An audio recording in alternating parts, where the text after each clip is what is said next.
Number 10, not bathing. Let's start off strong. So obviously hindsight is 2020. We know a lot more about personal hygiene now than we did, then and as well in like middle school, because high school locker rooms, what the heck. Without the knowledge of germs and disease, not bathing seemed like the logical next step for a lot of people, even though it made you smelly as all heck. When the Pilgrims arrived in Native America on the Mayflower, the indigenous tribes often referred to their horrid smell. An account from a member of the Patuxet Nation even tried to convince them to start washing themselves. They were like, come on guys, it's enough. They washed their hands and faces, but they rarely washed their whole bodies. Though they believed cleanliness was next to godliness, that didn't necessarily mean they needed water to do it. They believed that should they submerge themselves, they risked disease. This could be because they dumped their daily duties into the water, so that's likely. So instead they took dry baths where they wiped themselves down with a dry cloth, but it didn't really help much. Number 9, bedpans. It's always the worst when you get tucked in at night, you start to fall asleep, you're starting to doze off, and then you realize you need to pee. It's the worst. You gotta get up, walk down that long scary hallway, blind yourself for 2 minutes, and then get cozy all over again. Well, in the Middle Ages, you would just toss your full bedpan out the window. Easy peasy. Heads up. Oh, oops. It's so gross. Or sometimes, if you were feeling a little lazy, this was also common, you would use the bedpan and then just slide it back underneath your bed and go right back to sleep. If anybody ever gives you shit for having cups in your room, show them this video, show them this history. You're fine, you're not that bad. Back in those days, we weren't exactly aware of the disease that we threw out the window as well. Most of the time it was number 1, so the rain could just, wash away the yuck, but these buildings were only one story. It wasn't going anywhere. If you were tossing anything out, you'd be stepping over it the next morning on the way to, the public execution or whatever. Number 8, a lead facial. Today, if you have tan skin from that hot summer glow, it implies that you have had enough leisure time to acquire such a hue. Getting a tan is the thing unless you're like me and slather on that sunscreen for health, and so you look like a newborn baby when you're 80 years old. However, it was the opposite in times of old. If you had sun-kissed skin, that meant you worked hard in the fields, a symbol that you were a peasant or of lower class. If you were rich, you tended to have much paler skin, therefore implying your status, but simply staying out of the sun wasn't enough. Elizabeth I used a combination of lead and vinegar to achieve a bright white complexion and to hide her smallpox scars. The compound was called ceruse. This tradition even goes all the way back to women in the Roman Empire. A well-known actress named Kitty Fisher was also said to have died from the material as it slowly poisoned her with daily use. The material would add blisters, so she'd put more on to cover it up. Same with Elizabeth, and yes, slowly you understand. Number 7, Victorian Laundry Day. You spill some mustard on your shirt today, that stain will be gone by the time you get home. We're pretty advanced when it comes to quick stain removal today, but like the Romans, which I'll talk about later, it wasn't always smooth sailing. Take the 18th century for example. When Laundry Day came around, it was an event. It was like an ultimate chore. They had to take daylight in consideration and plan their washing days, as in more than one. The Victorian era was exhausting. They would soak their clothes overnight, then the next day would be spent soaping them up, boiling them, rinsing, soaping again, rinsing again, maybe soap one more in case there's too much pee-pee, and then rinsed another time, wrung out, mangled, laid out to dry. Hence the sunlight timing, starched and then slowly ironed. Cut to today, we have to encourage adults not to eat Tide Pods or drink bleach. We'll get there, maybe, I don't know. Number 6, wigs and makeup. When you don't bathe and are overall just smelly, you're gonna need to do something to cover up whatever the heck is building up beneath that bodice. Wigs would have never become as popular if it weren't for a very specific venereal disease called syphilis. By 1580, the STD was the worst epidemic since the Black Death. Patients clogged hospitals, and without antibiotics or protection, things got pretty nasty. Sores, blindness, rashes, dementia, and patchy hair loss. Thus, for the sake of keeping up appearances, wigs came into fashion. Also the makeup I mentioned before. Balding was a huge humiliation, so they made wigs out of horse, goat, and or human hair. They also cover the wigs in powdered, scented with lavender or orange to hide any foul odors, and as we suspect, there were a lot of foul odors. They weren't stylish until 1655 when the King of France started losing his hair and had 48 wigs made. Then 5 years later, his cousin Charles II of England joined the train, and suddenly powdered wigs became like the next best thing. Wigs did help curb the lice problem though, because the human hair had to be shaved in order for the perukes to be worn, but the wigs themselves had to be deloused often.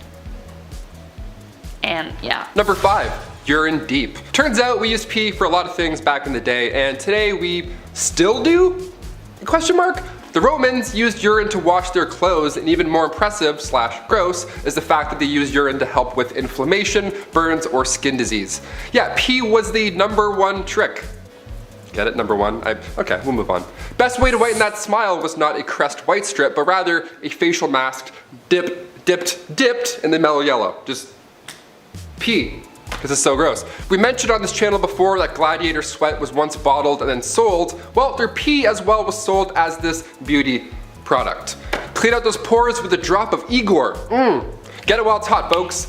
This is extremely gross, obviously, but it does make sense. The ammonia in urine kicks stains away for good. That's why they would wash their clothes in the same way.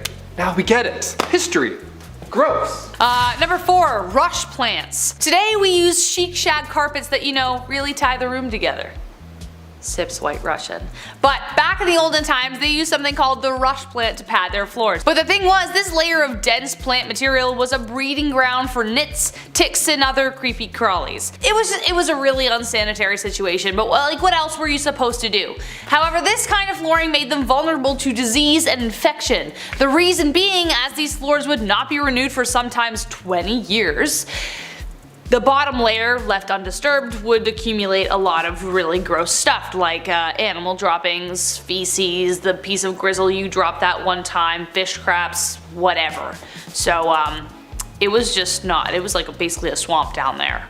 Number 3, royal bum. The groom of the stool is a little bit different than the groom of a wedding. It was perhaps one of the worst jobs to have, but, pun intended, it's one of the most important roles. The groom of the king's close stool was a position created during King Henry VIII's reign. Their job was to wipe the king's butt. And if that doesn't sound horrible enough, this poor lad would carry the king's stool with him, like on his back like a JanSport, and then monitor the king's meal times, and they would plan their day around when they thought the king would take a shit. I would be so anxious if a guy wearing a box toilet was just hanging out near me. He's like, hey, you feeling alright, boss? You good? You feeling full? That was a lot of bread earlier. You sure? Alright, take 5. Just, I don't know. Just take a look. I don't know. I'll let you be. Just jump. You must be thinking, what poor soul got stuck with this job? Well, this job was an honor, my friend. Sons of noblemen were awarded this role. You would get pretty close to the king, I mean obviously, but as time went on, these grooms became secretaries to that king. Pretty good upgrade. Eventually, getting a higher pay and benefits. Yeah, I would hope so. Even the king's walking, talking toilet gets dental back in the day. How neat is that? Number 2, eagle dung. I'm honestly not even sure what to say about this. You have to have some kind of magnificent conviction to be like, I have no reason to believe this is true, but I am 110% sure that bird dung will fix it. That's some kind of confidence I don't think I'm ever gonna get. Eagle dung was a common substance found in the birthing room of all places. It was often rubbed in to alleviate the pain, most often accompanied by rose water, because who wants to smell that while they're bringing life to the world?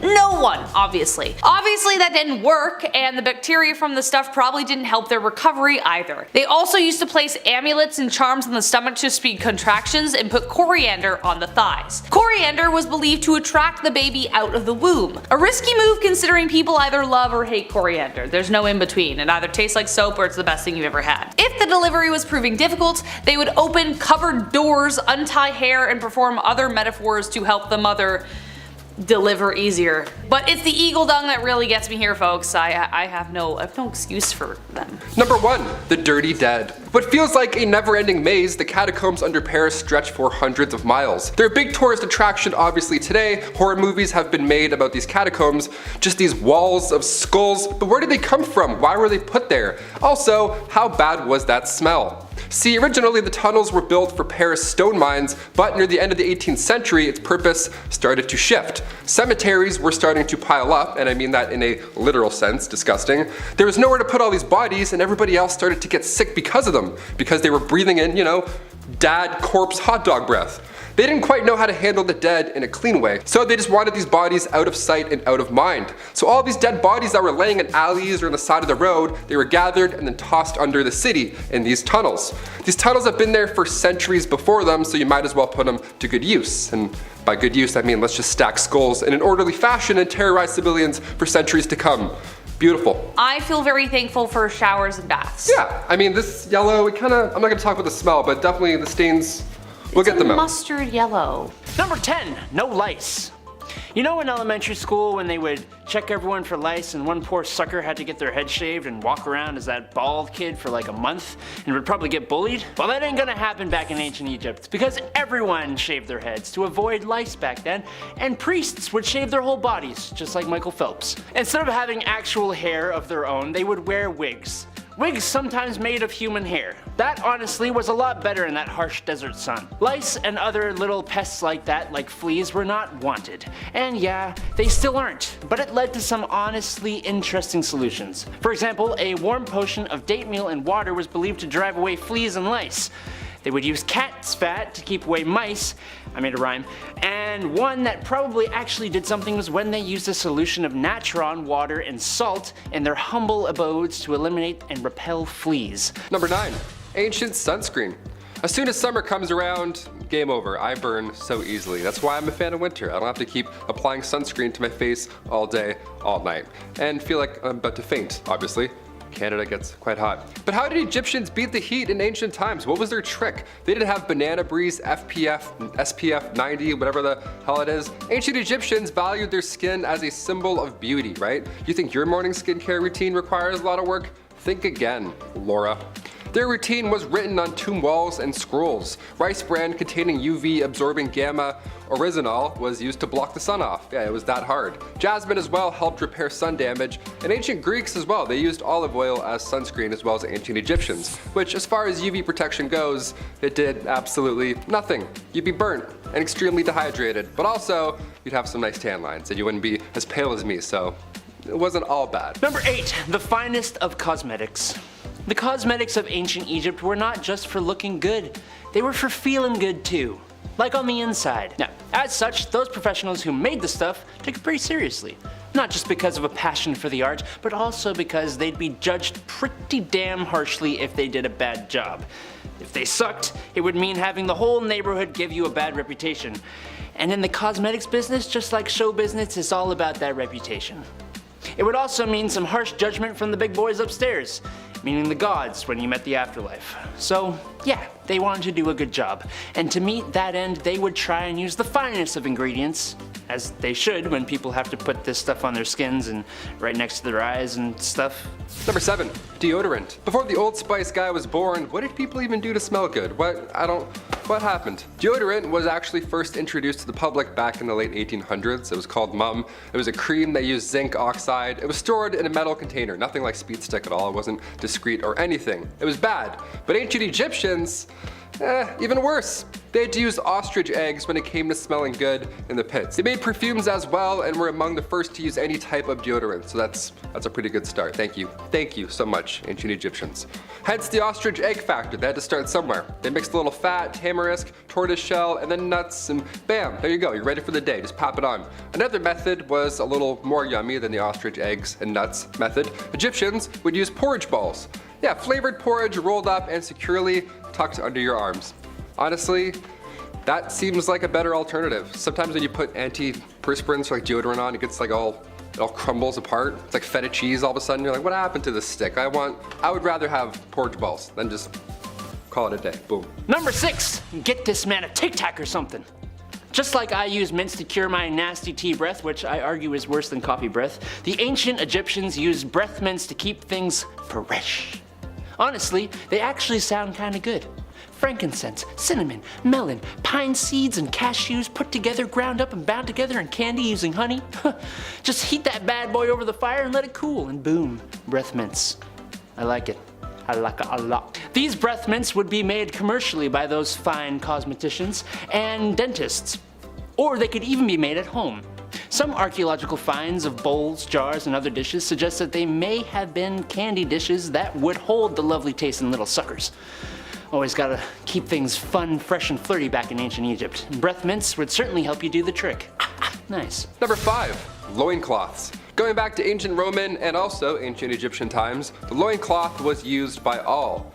Either that or you would just be naked. I found this neat step-by-step online on how to make your own loincloth, because that's apparently what I do on my free time. Thank you for asking. And it's a bit more complicated than I thought. It's way more complicated than just throwing on sweatpants or even, you know, the towel folds like a toga. This had numerous steps. We don't have a lot of archaeological evidence because these linens barely made it through a decade, let alone all this time, but ancient Romans would use leather to make underwear. That's a fun little fact right there. Hot goat skin wrapped around your waist in the hot sun. We love it. We still use leather today when it comes to undergarments, but I'll let Adam tell you about that one another time. That's more of an at-home one. Number 4, food as medicine. Trying to prevent bad things before they happen, it is a very human skill to have. And when it comes to preventative medicine, the Egyptians had some methods. One more obvious solution is diet. Eating the right stuff truly does help lead to a longer life, but eating the specific right stuff can directly prevent certain issues. As a prime example, the laborers that would build the massive iconic structures we know Egypt for today were kept fed with diets that include a lot of onion, garlic, and radishes. Now, I don't know if the ancient Egyptians knew the chemicals these foods contained, or if they just put 2 and 2 together, but onions, garlic, and radishes contain why did I do this to myself? Contain allistatin, allicin, and raffinate, which are very helpful when it comes to preventing diseases in the super crowded working and living conditions the laborers existed in. That allicin really helps. Another example would be to cure night blindness. In these circumstances, doctors fed their patients powdered liver, which is rich in vitamin A, which is a vital nutrient for vision. Again, I don't know if they knew it contained that specific thing, or if they were just like, I eat liver and I can see better. Discovery! Number 3, acne. Ancient Egyptians came up with an interesting method to getting rid of those pimples.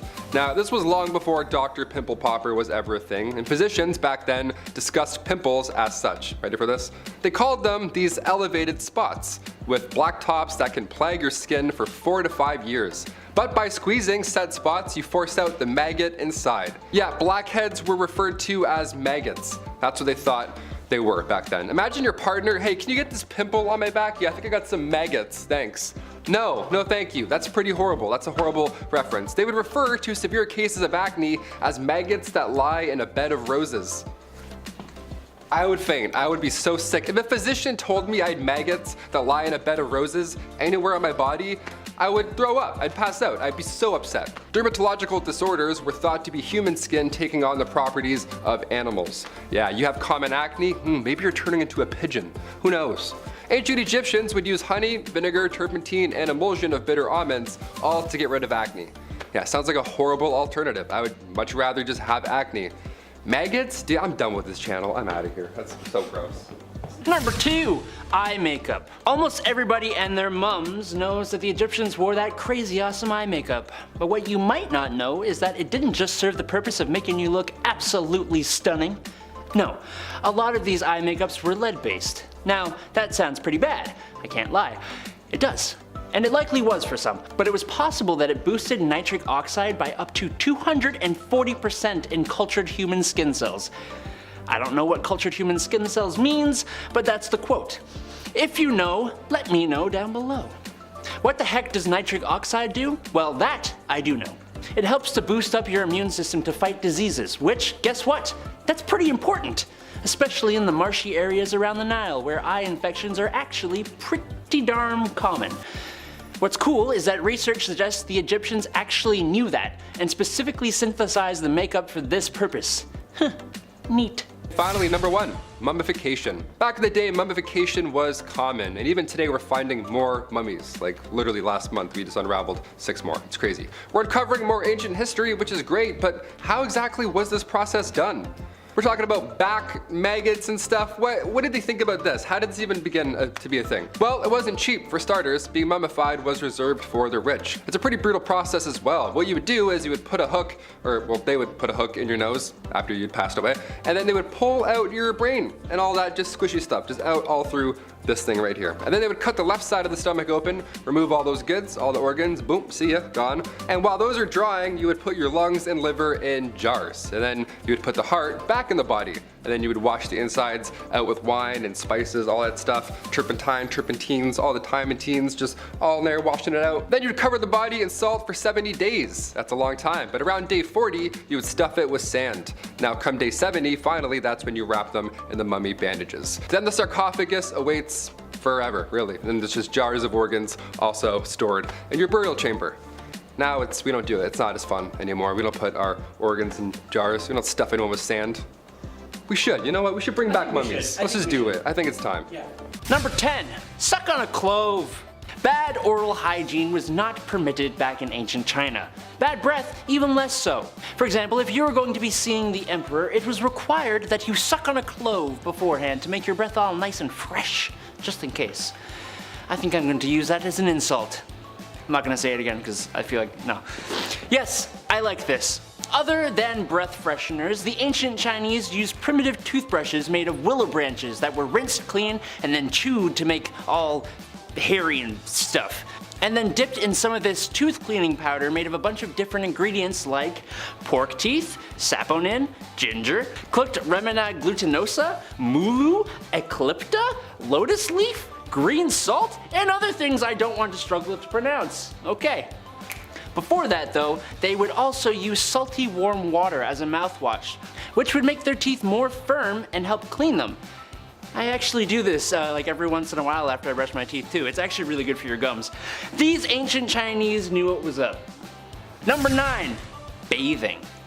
In ancient China, the etiquette of a gentleman demanded that he wash his hands 5 times a day, take a bath every 5th day, and wash his hair every 3rd day. Bathing every day was a bit of a superstitious no-no, started by northern Chinese societies that would actively avoid cold water or bathing in the winter to avoid getting a cold altogether. And not bathing at all was considered barbaric, like those pesky Mongols who hated bathing and who were hated by the Chinese. Honestly, that part is kind of fair. They kind of sucked. So yeah, to kind of reach a nice midpoint, the norm was to wash once every 5 days. But that was for the nobility. The common people had access to giant bathhouses where they would go, and I mean, they could go whenever they wanted, really. I shower every morning. I have heard that's bad, but I don't think I'd willingly go for like 5 days without washing, so I don't know. Maybe I gotta move it to every other day. Somebody give me advice, please. Let's move on. Let's just move on. Number 8, rice water. So, the Chinese washed like once a week. That's fine. But how did they wash? What did they use? Well, in the beginning, it was actually common to bathe using rice water as your go-to. It would be used as both body wash and shampoo. The rice water was really good at removing oil and keeping that hair and scalp nice and beautiful, as well as keeping skin nice and silky smooth.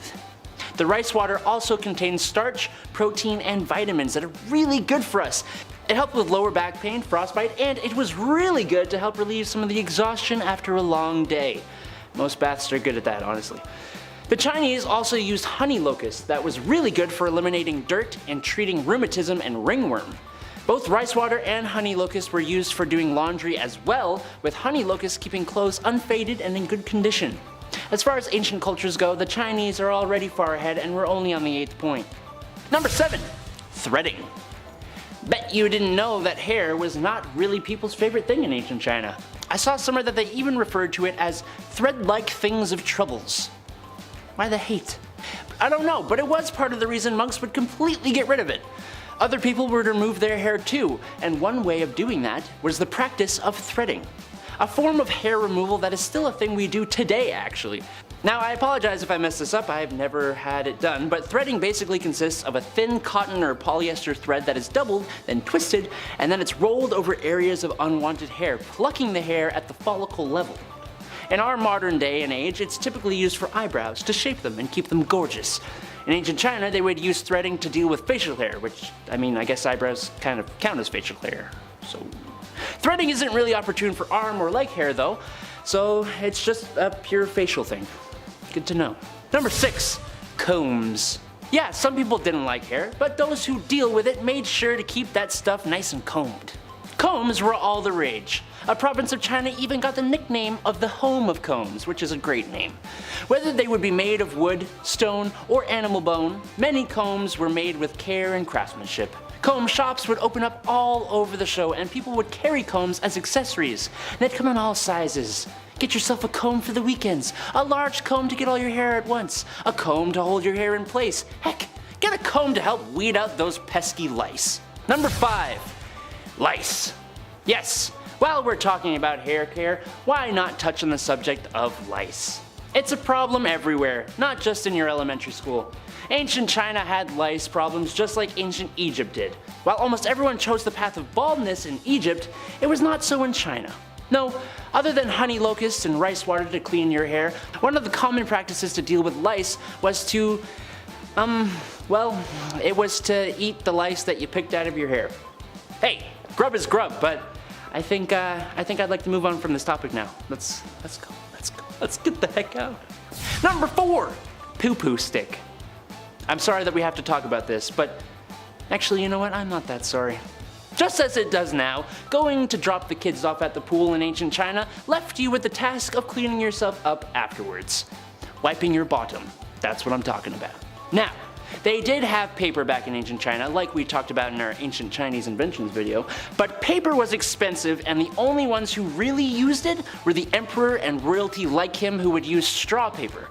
Before that, and for everyone else, people would use a stick-like tool called a chugi, I'm sorry if I pronounced that wrong, which was basically bamboo strips that were shaped to be thin and flat and slightly wide with rounded edges. Some of these even had great water absorption and a lovely scent. Those who were a bit more fortunate would then wash with water, kind of like an ancient bidet, and then use some good smelling stuff to make it all better. Other than that, a lot of people were cool with using leaves or sticks and stones, and honestly, whatever could do the trick, really. I mean, when you gotta go, you gotta go. Number 3, using dirt to clean? Okay, not dirt, but soil.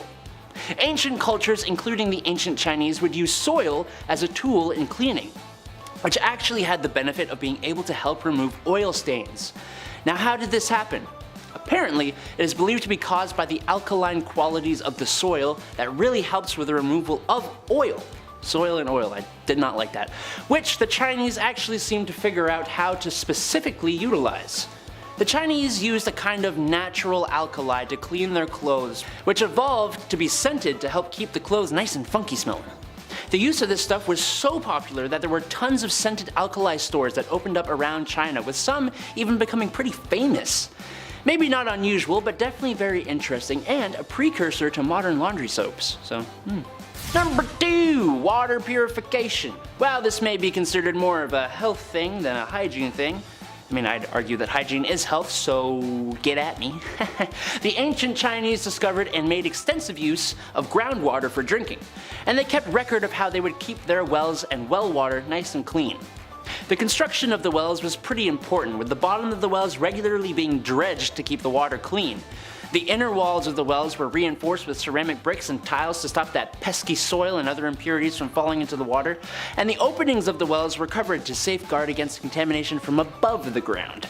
The cleaning of wells was even institutionalized as a feast in some places.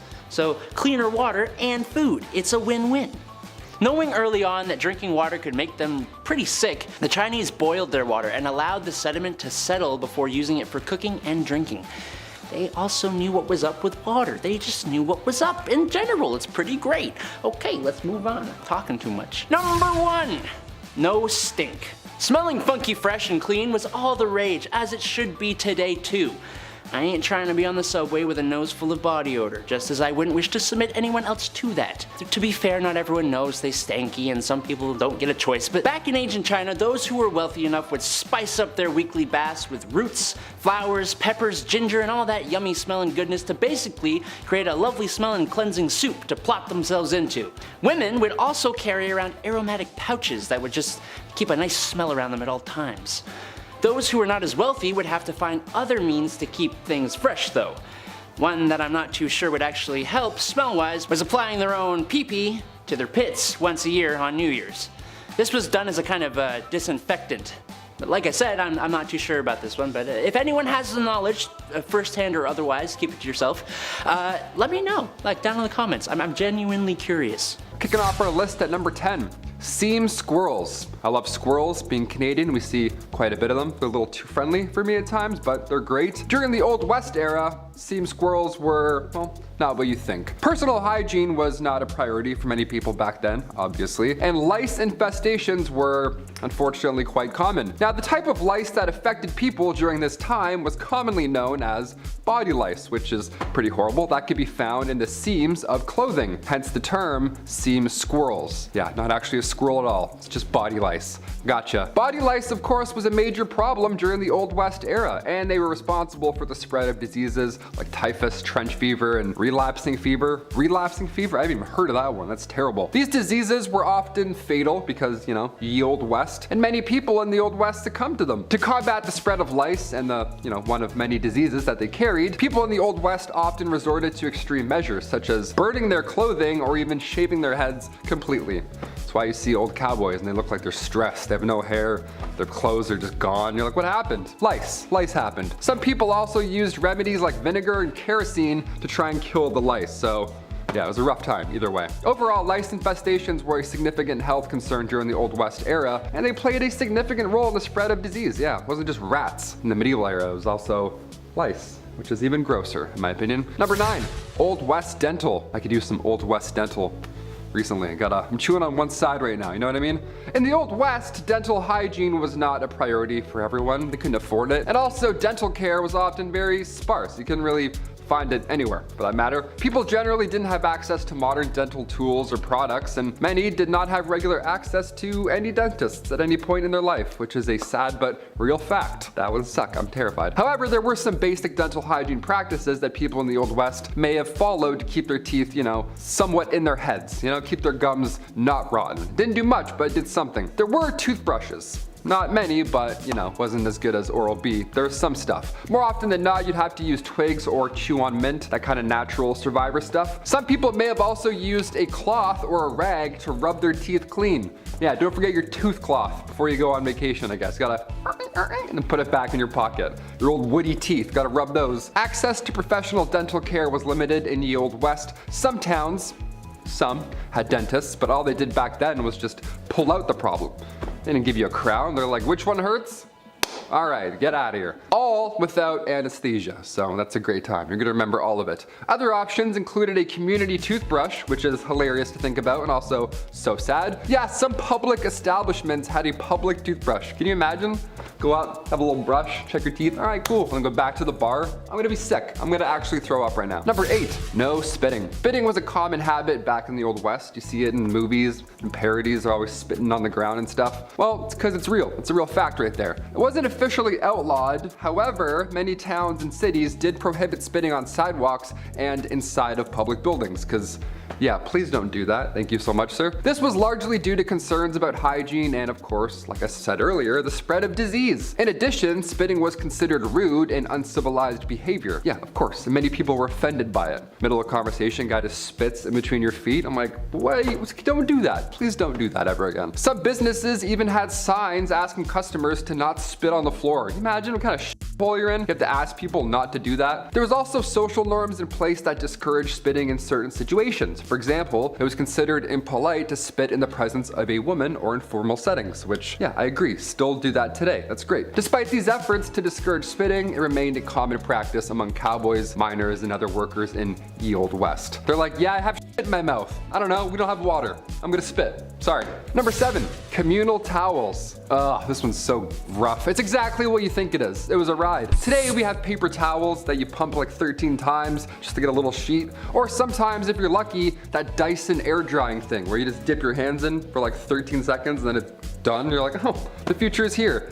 That's always fun, that one. Back in the Old West, communal towels were often used in public restrooms and other shared spaces. Yeah, just one towel for all. Just a dap off everything that's wet or damp back then. Ew. These towels were usually made of cloth and hung on a rack for multiple people to use just in public, like it's your bathroom. While this may seem unhygienic by our modern standards now, it was a common practice at the time. So yeah, I don't know, we can laugh a bit, I guess. People were generally less concerned about the spread of germs and diseases back then, and communal towels were convenient and they were a cost-effective option for public spaces. However, with the rise of awarenesses about hygiene and germs and all that nasty stuff, the use of these towels eventually fell out of favor in the earliest 20th century. Thank God. Imagine dapping off your lips after eating some wings with a communal towel. Some cowboy just, you know, and then and then you come in and wipe your, that's so gross. Number 6. Hair care? Yeah, I added a question mark there because, I don't know, not much TLC going on top back then. Throughout history, people have used a variety of natural ingredients for hair care. Nowadays, guys have it too easy. It's like Axe 5-in-1. It's like hair, armpits, legs, feet, all like, no way you can do all of that. Popular methods in the Old West were whiskey and castor oil. Yep, all on your big exposed head, right in the sun, there you go. Pantene Pro V wasn't a thing then, so folks were rubbing their heads clean with castor oil. That's a nightmare. Whiskey was believed to help cleanse the scalp and often promote hair growth, while the castor oil, that option, that was thought to moisturize and condition the hair. So that'd be a fun 2-in-1 back then, that's great, put that in the stocking. These ingredients were readily available and most importantly, they were affordable, making them popular, but also, realistically, it was their only option. Guys doing whiskey, he's like, yeah, let's clean it up, clean up top. It's so hot. It's like, ugh, really burns. Number 5, medical shows. Today, medical shows, they're fascinating. Dr. Pimple Popper, I'll watch that all day while I eat. I don't even care, I'm disgusting like that. Dude's getting mashed potatoes squeezed out of their back, so I'm like, let's go, I love it. I'm slapping that thumbs up, it's my shit.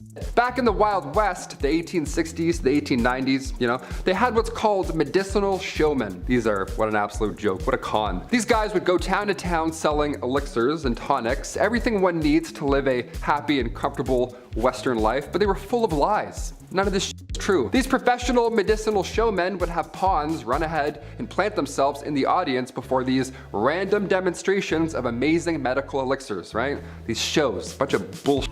They would call up random audience members, that guy that ran ahead, and then use one of these elixirs and magically treat their ailment on the spot in front of the public, right? Almost as if it was a magic show. One of the most successful of these elixirs was the elixir made from John Healy and Charles Bigelow. It was a mixture of herbs, roots, and animal fat, said to treat any and all illness, but in reality, it was just an extremely strong laxative. So yeah, if you're gonna take it, make sure you're close to home. Yeah. Number 4, bad bartenders. When we think of old saloons, old West saloons with the swinging doors and stuff, a few catchphrases and a cowboy with some whiskey, all that good stuff, the bartender back then would pour a drink, the cowboy would take the bottle instead. So illegal. Sir, that's theft, please put that back. Back in the wild, wild Western days, grabbing a drink at the bar wasn't like that at all. It wasn't like anything you see in the movies. It sucked. Bartenders, they had no regulations to follow behind that dirty bar. But not only was it very high proof, but some bevies like tarantula juice it would just poison you. It was literal poison. If its name didn't tip you off, it was literally made with poisonous ingredients, because that's how cowboys did it back then. But they're hairs. I don't know. Tarantula juice was made from strychnine. If you drink it, you're gonna feel like there's tarantulas crawling all over your skin. That was their pitch back then. They're like, happy hour, come get tarantula juice. I'm like, awesome, thank you so much. How do I not tip? Which button do I press to not give you money, you freak? Number 3, grow it out. In the Old West era of the United States, men often grew their hair long as a practical choice rather than a cool fashion statement. You know what I mean? All those bandits with their long hair, they had to. Living in the rugged and often isolated terrain of the West, men had to perform many physically demanding tasks like hunting, ranching, mining, pouring whiskey drinks and tarantula juice. Long hair would help protect their scalp and neck from the sun and wind and all that good stuff. But it's important to note that haircuts were not always easily accessible back then. And many men back then could not afford them or did not have access to a barber. It's like, I can't cut it. It's like, where? We don't have anything. We don't have dental. What do we do? As a result, growing their hair long became a practical and functional choice for many men back in the Old West rather than, you know, style. They were going for looks back then. They weren't doing man buns, doing the cowboy thing. They're like, no, I have bugs. I don't want you to see my bugs. I'm gonna grow it, thanks. Number 2, outhouses. This one here stinks. In the Wild West, outhouses were sadly common as indoor plumbing was not yet available. Didn't think of that yet. So these structures were often simple and consisted of a small building, if you want to call it that, with a hole in the ground for your your waste disposal, if you want to call it that. Now, due to the unsanitary conditions and lack of proper waste management and knowledge knowledge about germs and stuff, outhouses could attract a variety of insects and other pests, and it was just bad to go in there. Flies, mosquitoes, other bugs that were commonly found in and around these structures, and they could potentially transmit diseases to humans. So if you're in there, you really get your business done and then get out. You don't want to waste time. You're not checking any tweets while you're in there, that's for sure. Despite the unsanitary conditions of an outhouse, they were a necessary part of daily life in the Wild West. And people learned to tolerate the bugs and just deal with it because they're like, you know what, this is better than going on outside. Whatever's going on out there, we're good. Close that up. One time I went to a cottage when I was younger and my mom didn't tell me that they had only an outhouse. No running water the entire week. I was like, awesome, let's turn around, I guess. I'm not doing that. I held it for like 7 days straight. It was a nightmare. And finally, number 1, broken bones. I'm lucky enough to have never broken a bone. I mean, knock on all the woods. But what if you did back in the old Western days, right? Then what would happen? But is a cowboy gonna heal you up? No. What if you were trying to learn a kickflip and you broke your leg? Then what? What are you gonna do? If the dental plan was any indication, it's not pretty, not a lot of options. In the Old West, broken bones were a common occurrence, particularly among those who worked in physically demanding jobs, like ranchers, miners, cowboys, around livestock. Those things kicking you randomly, something's gonna break. Treatment options were limited and often relied on first aid techniques, splinting the affected area with whatever materials were available, such as wood, cloth, or even animal hides. It sounds crazy, but back then that was really the only method for immobilizing broken bones. Pain relief, that was only provided with natural remedies, such as opium or willow bark tea, so you're gonna feel that entire healing process. It's gonna suck. More serious fractures, like ones that, go through the skin, those require the attention of a doctor or a surgeon. However, those medical professionals back then were not always available in the remote areas of the Wild West. No helicopter's gonna come in and grab you and then take you out. No, you're basically fucked more often than not. Let's talk about all things hairy and how the French royalty all aspired to cosplay Rapunzel. A tale originating from 6th century Paris, France is about 2 princes who were going to ascend to the throne. They were kidnapped and the queen consort was given the choice: allow her grandson's hair to be cut or let them die with their luscious locks intact. She chose the sword over the scissors. One of the princes does manage to escape and he cuts his own hair and becomes a monk. In modern times, saying alright, kill him instead of a haircut does sound crazy, but back then men who had long hair showed their power and wealth. According to the Byzantine poet historian Agathias, it is the rule for Frankish kings to never be shorn. Indeed, their hair is never cut from childhood on and hangs in abundance on their shoulders. Their subjects have their hair cut round and are not permitted to grow it further. In Germany, men also typically wore their hair long, but they would tie it up in a bun or on the top of their head and sometimes hide it under a fancy hat. In general, Dark Ages were a time where women did rarely cut their hair, and there wasn't really any time period where short hair for women was trendy then. Lower class women typically wore their hair up in braids and buns because it was easier for them to work with, while upper class women got to style their hair with more intricate processes, using ribbons and metallic wires to help keep their braids and buns in place, like a Leia. On the other end of the spectrum, however, bold is punishment. To address why the grandmother would allow her grandson's death before a haircut, in today's world men shave their heads for all sorts of reasons. They could be naturally losing their hairline, have alopecia, or they're just prone to hair loss. However, in medieval times, hair was considered a symbol of power for royal men, as explained. Royal men never cut their hair, so the longer the locks, more powerful you're supposed to be. So, as a man, if you let go of your hair, this was a huge sign of humility. If the grandsons from the first story had returned with shorn hair but are meant to be the throne's heirs, they would make the throne look weak and susceptible. Only monks would shave their heads, leaving a narrow strip of hair horizontally around. Other times, only in the middle of a man's head was shaved and the rest was left alone. And of course, as you may know well from our other Dark Age videos, head shaving for women during this time was a degrading punishment, as a woman's long hair was meant to be her most seductive feature. We talked about one type of head hair, let's travel down to the other, bearded baddies. Recently, beards have made a huge comeback, especially now among the young generations thanks to throwback fashion. Studies have shown that people also associate a man with a beard as being more intelligent, and many people find them to be incredibly attractive. Also, nothing is cooler than the giant dude with the bald head and like the big ass beard, let's be real. Respect for beards though is nothing new. During medieval times, knights were known to grow their beards as a sign of honor, and if one man touched another man's sign of honor,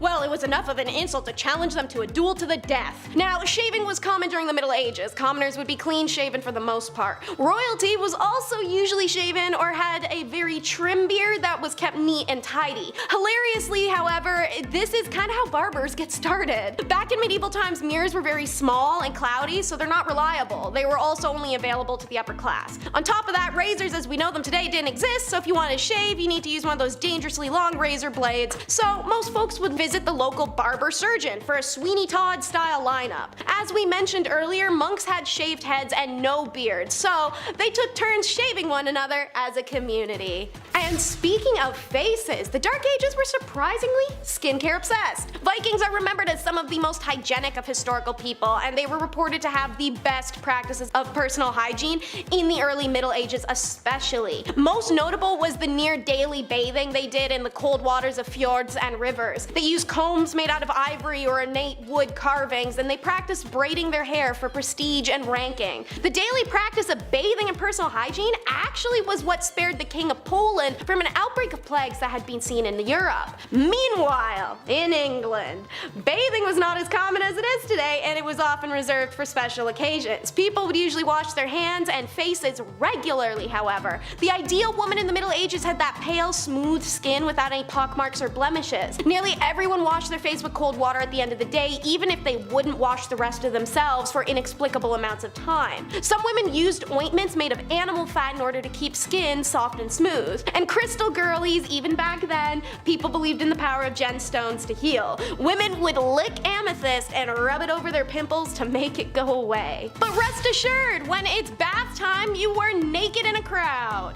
In many Middle Age cultures, public bathing was commonplace. The Romans, Egyptians, Greeks, they were especially known for their bathhouses. And in the spring and summer, commoners could be spotted using streams and rivers to take a bath on a nice warm day. Back then, this wasn't seen as being indecent or strange. Water was scarce, and the process of heating a bath was time-consuming and expensive. So it was also common to share bath water among a lot of people and be less wasteful. However, people are still humans after all, so like teens at a pool party, public bathing became associated with a certain level of sensuality. Seeing as this was a time period where intercourse was usually in hearing or seeing range of your imminent direct family, it's not a surprise this happened, let alone the fact nobody actually cared if it was. Well, except the church. They threw a bunch of laws around to try and limit that crap, but that's always what they've done. Anywho, in Japan, they still continue the tradition of public bathing in hot springs to this day. However, they have the option to segregate men from women, so it's not as often that people leave the public bathhouse to hook up nowadays. Not to get you guys too excited either, but face washing brought in controversial hand washing. Contrary to popular belief, some groups of the medieval people actually washed their hands multiple times a day. Jewish people in particular made sure to wash their hands before eating, and Christians adopted the same practice. But even unreligious peoples would sometimes wash their hands after eating, since a lot of people didn't own utensils, and wiping your hands on fabric ain't always gonna do it. Case in point, honey garlic wings. In upper class families, guests specifically were always requested to wash their hands by pouring water out of a pitcher called an aquamanile, which was poured over a basin. These aquamaniles were often in the shape of lions or people or mythical creatures. However, no one was washing to the extent of using soap for 20 seconds. The water in these small pitchers needed to be shared among a large group of people, so people in the Middle Ages simply splashed water on their hands before drying and poured the dirty water right back in to wash someone else's fingers later. But you'd think that soap would be involved, especially because endless people essentially had a Dark Age Etsy store. Today, soap is made out of essentially the same products every time. Back in the Middle Ages though, people used a lot of different substances in a cauldron like witches making a potion just trying to produce some semblance of soapy stuff that don't smell bad. Most successful was a combination of lime, wood ash, lard and oil. Black soap, aka soft soap, gets its name from the dark color of the wood ash lye used to make it, and the cast iron it was often boiled in. Hard soap was made with high quality barilla ashes, which creates a light colored lye. Therefore, white soap quickly became equated with high quality hard soap. The stiff soap was then molded into cakes and bars, added dried flowers to the outer side, and the quality and scent of the soap changes depending on how wealthy someone is. Unfortunately, in case you didn't catch the keyword in there a few times, folks made soap with lye, which is so harsh it can remove skin if you scrub a little too hard. Next is how the world could have had toilet paper faster if they weren't judgy wipers. China had toilet paper figured out as early as the 6th century, making small squares of rice paper that would decompose into the ground and take the feces with it. Pretty eco-friendly stuff. However, the Europeans found this to be horrifying because they thought it was disgusting that the Chinese only wiped without actually washing their backside with water. Meanwhile, in Europe, they're using a communal sponge on a stick that sat in a bucket of water that wouldn't be changed all day, so please tell me which is more unsanitary and horrifying. In medieval Europe, people sometimes used devices called gonfas, or a gonf stick, as well as a torchicule, or a torch cut. The gonf sticks were sponges on a stick as described, while the torchicule was anything to wipe the bottom, like straw or moss or leaves or wood. You know, the basics. Who has time to care about eye bags though when you're walking around wearing a gag preventer nose bag? Even though medieval people clean their bodies a little bit more than you'd imagine, that doesn't mean the towns were sparkling clean. When you stepped outside, you came face to face with human waste, rotting food, and trash-riddled streets. Horses regularly relieved themselves on the street, as did the live animals in the markets, and so did the people. Also, animals just kind of died in places and people would leave them there. Add in the smell of mold from straw houses and the smell of diseased human or animal skin, and sometimes even corpses. These bad smells were at their worst in cities and large towns. Things were so incredibly smelly, people nearly gagged, especially when it all began to bake under the hot summer sun and heat. So in order to combat the smell, some people wore nose bags, which were fabric-like masks that were filled with flowers and other fragrances that would be able to help the stomach smell the streets filled with waste. Men and women would put noses in the nose bag, give them a huff, and life is good again. The lesson here, be thankful for breeze and use it. And of course, the weirdest for last, the ear spoon. Sounds promising, doesn't it? While nowadays people use Q-tips to clean your ears, which apparently we aren't even supposed to be doing, as cringeworthy as it sounds, people used long wooden or metal spoons called ear spoons or ear picks to remove the wax. Ear picks were also frequently made of bone, ivory, and brass as purely utilitarian items. Archaeologists have found them amongst the Vikings primarily, where it was common for them to carry an ear spoon on a chain around their neck so that they never have to be without their little tool should they ever have to degunk themselves. Ear spoons were used by all levels of society in medieval and post-medieval England following the Tudors. The 17th century English knew about plaque, which they called scale, and they were encouraged by their doctors to scrape their teeth frequently. So these little doodads expanded to include that purpose. And how could I not mention that while a tailor normally would use beeswax to coat thread and make it stronger and easier to use, with no bees available, earwax would do. As gross as it may seem to us today, earwax was worth saving and selling.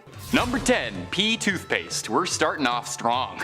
The Romans were an impressive people. They built the aqueducts, the Colosseum, the Senate, and I heard they didn't even build that in a day. Their society had a lot going on. Romans cared very deeply about their appearance and put a lot of effort into looking as nice as possible. And what better place to start than with a winning smile? Romans might not have had any toothpaste that dentists recommend, but they had something far more natural. Romans used liquid gold to whiten their smiles. There's a lot of ammonia in pea. It's an all-natural teeth whitening tool. You gagging yet? Thinking about that? I'm not gonna be able to make it through this video. It wasn't just used for dental hygiene either. The Romans had a lot of fun, creative uses for their pee. They would buy bottles of Portuguese urine and use that as like a little rinse, a little mouthwash. I'm actually gagging talking about this. Importing bottled urine became so popular that the Emperor Nero taxed the trade. The ammonia in urine was thought to disinfect mouths and clean up your teeth, and remained a popular mouthwash until the 18th century. They also thought that it helped with hair loss or skin care, and was used for staining and softening leather. From just tip to toe, you could find yourself covered in pee. It was a convenient catch-all for all of life's problems. Toothache? Pee. Open wound? Pee. Hair's dry? Pee. Thirsty? Let's move on to the next point, okay? And if you're looking for way more disgusting things throughout history, you already know BumbleBee has all of that and then some. We've got lists on just about every gross and wild thing you can think of from all these different periods of time. So hit subscribe. Please make sure you ring that little bell as well so you get all the up-to-date buzzes, but do that at the end of this video because I got 9 more crazy hygiene practices coming for you right now. Number 9. Fleas in your wig. During the 17th and 18th centuries in Europe, there was very definitely one hair hairstyle that was significantly more popular than others. You already know the one I'm talking about the classic, that Washington look. A powdered wig really was the finest thing you can put on your head. It's a bit bizarre looking back on it, imagining that everyone was looking like Mozart all the time and that was the coolest thing you could look like apparently.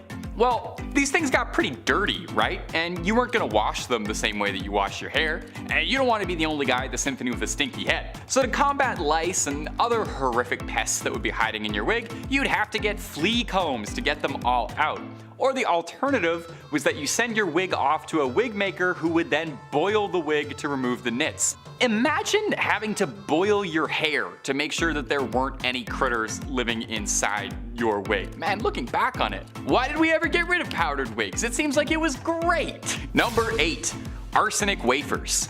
For a long time, women of all creeds have sought to have the fairest skin possible. Pale, fair skin has traditionally been seen as a beauty standard, and women in the Victorian era would do just anything to get that freshly dead corpse white look. Not quite sure why looking like a recent victim was ideal, but Victorian women loved it. And to get this near-death look, they would put a few drops of citrus into their eyes to perk them up. They would wear veils and gloves and parasols to keep their skin pale, but their favorite trick was a little something from the Sears and Roebuck catalog, Dr. Rose's arsenic complexion wafers. This sounds like a joke, it was completely real. These little white wafers were advertised as perfectly harmless and were supposed to keep you pale. Well, in actuality, arsenic will cause kidney damage, hair loss, and, well, yeah, it does cause vitiligo, which does cause a pigment loss in the skin, so you know what? Yeah, it does kind of give you that deathly pale look, but mostly it's because you are actually dying, so it's a very natural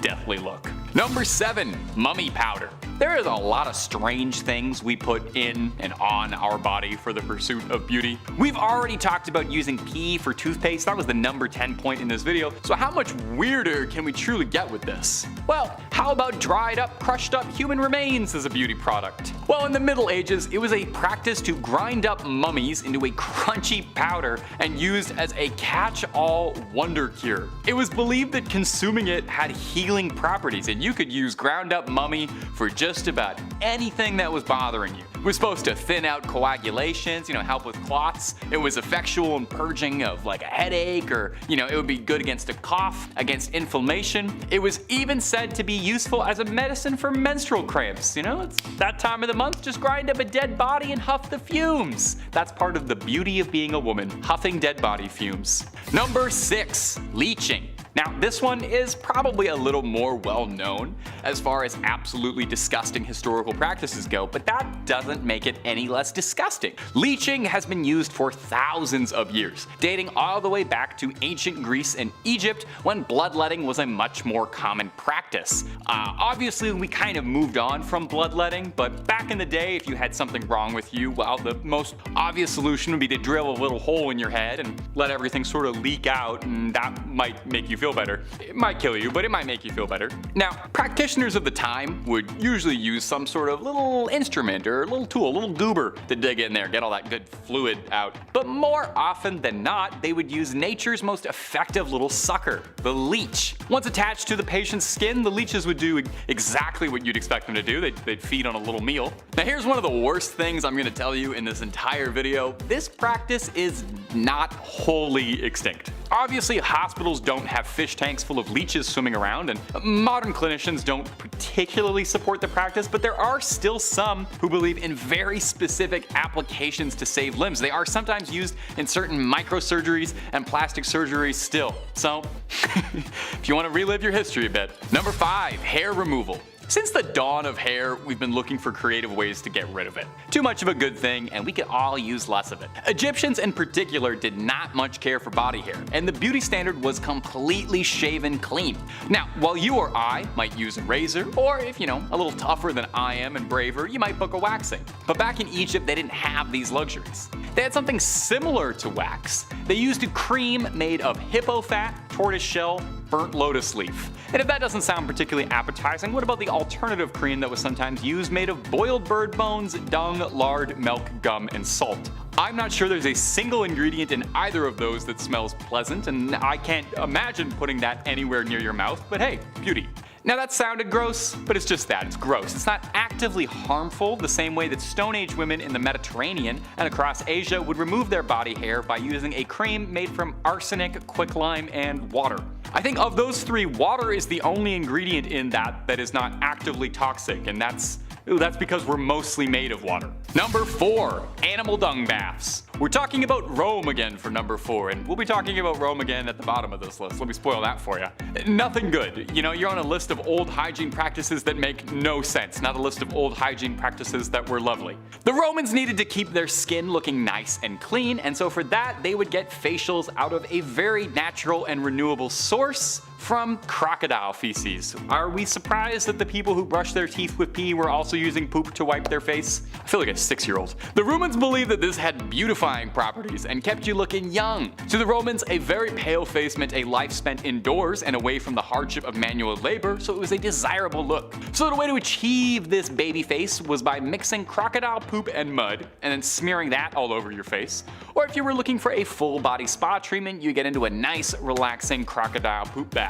Oh, I tell you, after a long day at the Coliseum fighting lions, nothing does a body better than just sinking into a little crocodile crap.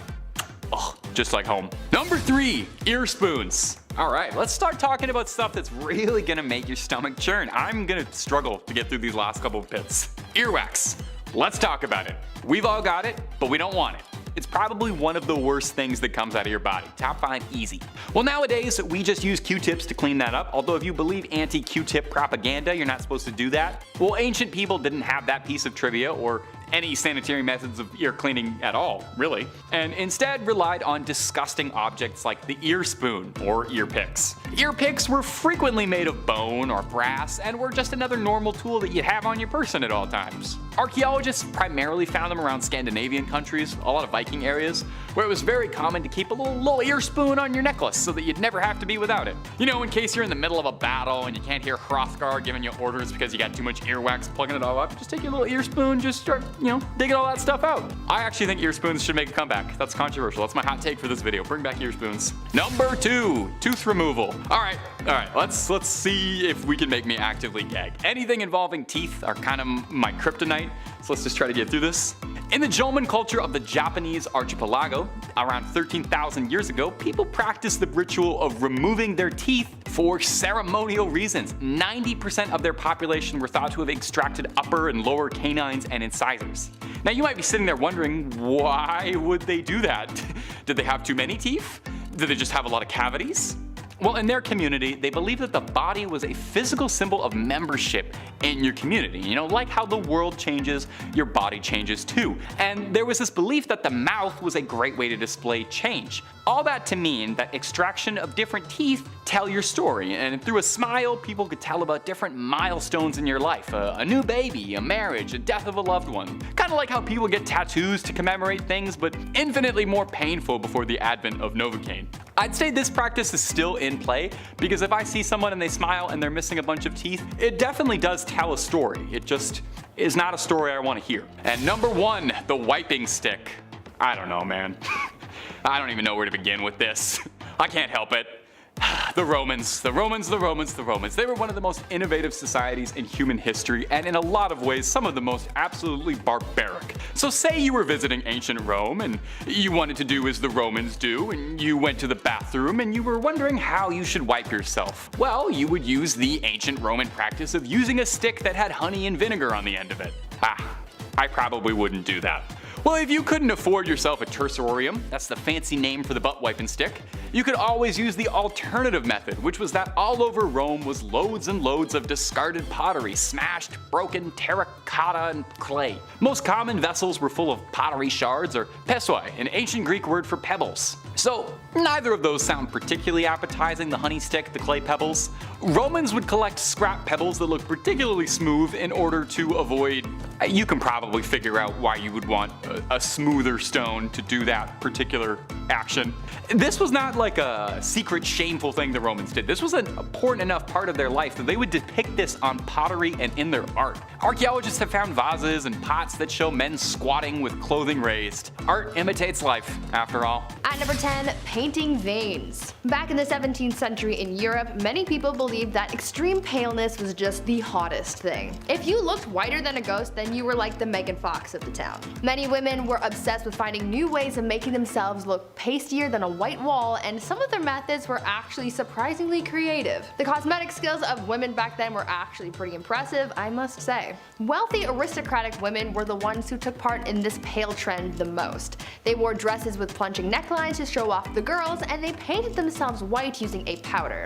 Frankly, this powder made them look pretty artificial, like you could tell that they weren't actually naturally that white, so to solve this they came up with a new beauty trend: drawing veins. Women would draw veins on their mommy milkers using a blue color to mimic the look of translucent skin. It's crazy to think how far we've come from this, because back then people were trying to look as pale as possible, and now we have people tanning themselves so much that it causes controversy.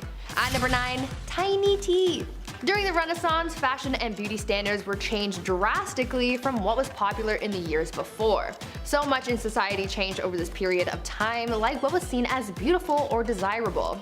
Things like certain body types and other physical attributes had their own trends, but one of the weirdest physical beauty trends from back then had to do with teeth.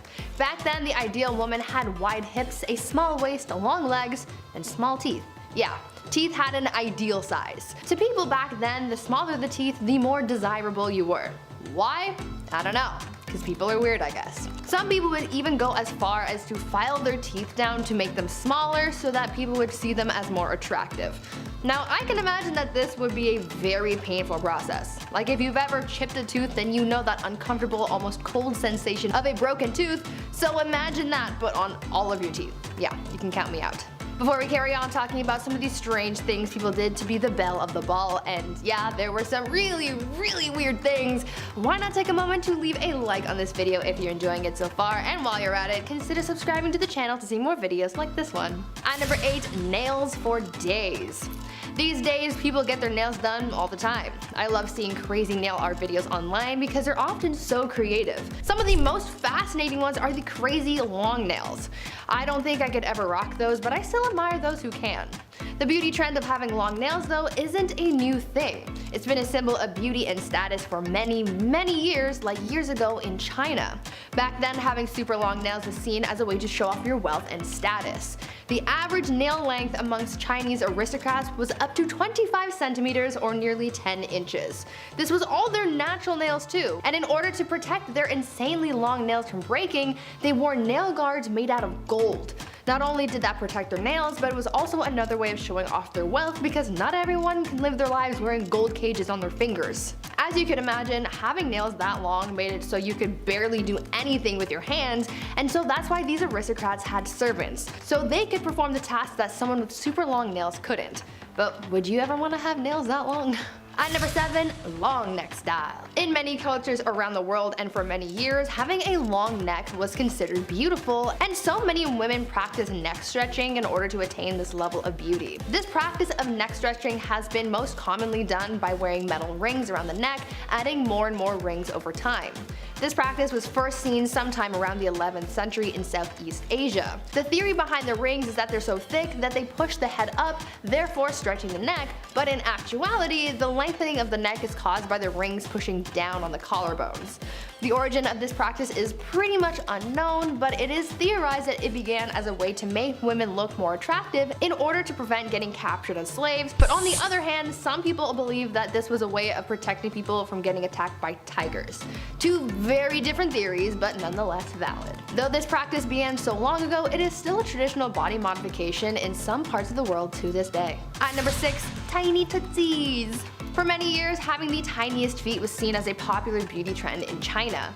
Foot binding was a big body modification practice in China that began in the 10th century AD. It is said that this whole trend started because a court dancer bound her feet, and the emperor at the time, Emperor Liu, really liked what he saw, and soon it was encouraged for other women to do the same. Soon this practice of foot binding became a huge trend, and it became associated with being able to find a husband. The practice of foot binding began when a girl was 5 or 6 years old. They would have their feet put in hot water, have their nails cut short, and have their skin rubbed with oil before having their 4 smallest toes broken, folded over, and tied down.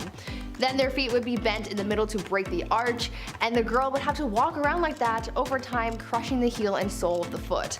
After about 2 years, the foot would be considered ready, and depending on the size of the girl's foot by the end, this would judge how easily she'd be able to be matched with a good husband. This practice continued all the way until the 20th century, where it started to lose popularity. At number 5, long skulls. One of the most bizarre beauty trends from ancient times, at least, was the process of head shaping. This unusual beauty trend caused people in modern times to think that aliens were real when remains were discovered with oddly shaped skulls. Some people believe that we had proven the existence of extraterrestrials, but in reality it led to the discovery of an entire practice of human body modification for the purpose of beauty. The process of head shaping involves putting some kind of pressure on a baby's head so that it grows into a different shape. This was known to be done by using cloth or even boards to create the desired shape. This is one of the oldest beauty trends in history, as the earliest evidence of modified skulls come from Australia and date back between 14,000 and 9,000 years ago. The skulls that were found had flattened foreheads and very prominent brow ridges. This practice also occurred quite often in South America, where skulls with a variety of different shapes have also been found. I'm kind of glad that we don't do this anymore, because I could not imagine going through life with a cone head. I wonder how it would feel to have a head shaped like that. My neck hurts just thinking about it. At number 4, 5 head. Let's go back to the Renaissance for a bit to talk about yet another one of their super strange beauty trends. They really had a lot of weird desires when it came to appearances, and I'm certainly glad that this next one is no longer in style, and I really hope it never makes a comeback. Back in the Renaissance, it was believed that girls with high curved foreheads were the most beautiful, but obviously not everyone can be built like that. As people do, they came up with a way of achieving this look without having to be born with said attributes. In order to have that big forehead that people so desired, women were known to have shaved or plucked the hairs from their natural hairline to make their foreheads look bigger and therefore more desirable. They really said, receding hairline, but make it fashion, I suppose. At number 3, feet painting. Now you would think that all of the super bizarre beauty trends of the past were from way back in the day, but you would be mistaken. We saw some strange practices in the 20th century as well, especially during war times. Back in World War II, a shortage of silk and nylon in America created a bizarre beauty trend. Because these materials were needed to make things like parachutes and uniforms for troops, tights were quickly disappearing from stores. Because this was such a huge staple in women's fashion, they got creative and created a beauty trend where women would draw pantyhose arrows in their legs, dye them with different colors, and try and mimic the look of mesh tights to create an illusion close to wearing stockings.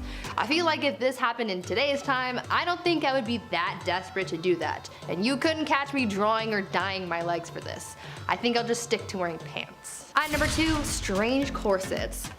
Corsets have been around for a long time. They've come in and out of style, and even right now, corsets seem to be making their way back into mainstream fashion, though maybe not as extreme as back in the day. In the 19th century, having an hourglass figure was seen as the ideal body type, and so in order for many women to achieve this look, they wore corsets to cinch their waists. However, the looks were pretty extreme. Some women tightened their corsets so tight that their waist could be wrapped with 2 hands. Like, imagine that. Although this was seen as super chic back in the day, it was also causing some health issues because it would squish together people's organs, and as you can imagine, that's not a good thing. Eventually, corsets evolved so that rather than cinch the waist so much, it would just accentuate the hips to still give an hourglass shape without causing too much bodily harm. And finally, at number 1, no piercings. How many of you guys out there have piercings? I have a few myself. I have my ears pierced, and obviously my nose is pierced. But there are so many other places that you can get pierced, even in the no-no region. Back in the Victorian era, piercings down under were pretty popular and were considered to be very fashionable amongst wealthy women. Some women would have their nippies pierced and even chained together, and some men would even get their peepees some jewelry too. For women, it was all about trend, trends, but for men back then, many of them got their nether regions pierced supposedly to make wearing tight pants more comfortable. This piercing was called the Prince Albert, and it was given that name based on the legend that Prince Albert got his little prince pierced in order to hide the size of his junk underneath his clothes. Whether or not that's actually true is beyond me, but I would imagine that getting that piercing would be painful. Absolutely painful. But remember, in the wise words of Beyonce, pretty hurts. Oh boy, was she right. Number 10, golden hair. Hair is important. Imagine how different George Clooney would look if he was balding. Ooh. You gotta take care of your hair. There's nothing like treating your scalp to a nice scented and moisturizing shampoo. The Incas thought this too, and reached for the next best thing. Fermented pee. Oh yes, that's right. Basically, you take a pot, you put some wee in it, and let it sit for a week. Why not? Want to stay smelling fresh, of course. I'm not sure if this would make your hair silky smooth, as I'm not frankly in the market to try this. And this one, I can firmly say that if you try this one at home, stop it. Get some help. Don't do that. Wee belongs in the toilet, not on top of your head. Stop. Number 9, what a crock. As if urine in the hair wasn't enough, this beauty trend comes at you from the Romans and the Greeks. The Romans and the Greeks were the peak of ancient civilizations, built beautiful monuments, and were honestly just so smart, so smart. So smart that when they saw crocodile dung, they knew right away it had some beauty properties that they just couldn't pass up. They would bathe in crocodile dung. That's right, bathe in crocodile dung. Known for its restorative and anti-aging properties, I'm just not sure how this works really. Did they like heat it up or something, or did this like slip into a tub with a pile of like lukewarm unlawfulness? And how do they really know it had de-aging properties? I'm starting to think this knowledge might be related to the whole urine shampoo thing. This is also gonna be a hard pass for me. No thanks, I'm good. No poo in the hair. Number 8. Beauty is pain. Ladies, we all know sometimes beauty is pain. It can be a lot, or even too much sometimes. But how far are you willing to go for a little extra beauty? In ye olde times, pale skin was considered to be beautiful, but not always the easiest to obtain. Makeup is expensive and was made of lead and other lovely materials. With all that makeup being caked on, that had to feel lovely on your face. So what's the next best thing? Bloodletting, yes, that's right. In order to have that healthy twilight pale look, women found themselves relieving themselves of their blood. Bloodletting was used for other medical reasons at the time as well, but why not get 2 birds stoned at once? Stay healthy and achieve that beautiful complexion. I unfortunately pass out at the sight of someone else's blood, so the loss of my own just to be pale would not bode well for me. I will have to hard pass on this trend as well. Plus, look at these rosy cheeks. I don't want to lose that. I think it makes me look cute. Number 7, mice flavored toothpaste. It's ancient Egypt. Life is great. You got the pyramids, you got the Nile River, and you got some guy who claims to be a doctor and he's pulling out the brains of your last king through his nose so he can be mummified for the afterlife. That's just awesome. Just another day under Ra's warm sand. Egyptians just knew how to live, and they knew dental hygiene was important. So they came up with toothpaste. Sore tooth? Try this toothpaste. What was this toothpaste made of, you ask? Well, it was made of crushed mice, of course. Oh, God. I mean, here I am thinking that just some herbs crushed up with some water would be fine to eliminate bad breath, but after all, having nice teeth and nice breath is sexy. So the Egyptians took some mice and they crushed them up with other ingredients in what must have been the most foul and rancid concoction this side of the Nile River. Just go ahead, put that goop in your mouth. You'll look okay, you'll look great after. Oh, just brush it on there, smells great. Oh, that's amazing. Number 6, pearly blacks. Here's another beauty trend brought to you by the horrifying things we as human beings can do to a mouth. In Japan, there's a practice called ohaguro, which just translates to blackening of teeth. Japanese women would essentially, over time, dye their teeth black. Another dual purpose, as it was thought to preserve teeth in old age, and was seen as a sign of beauty.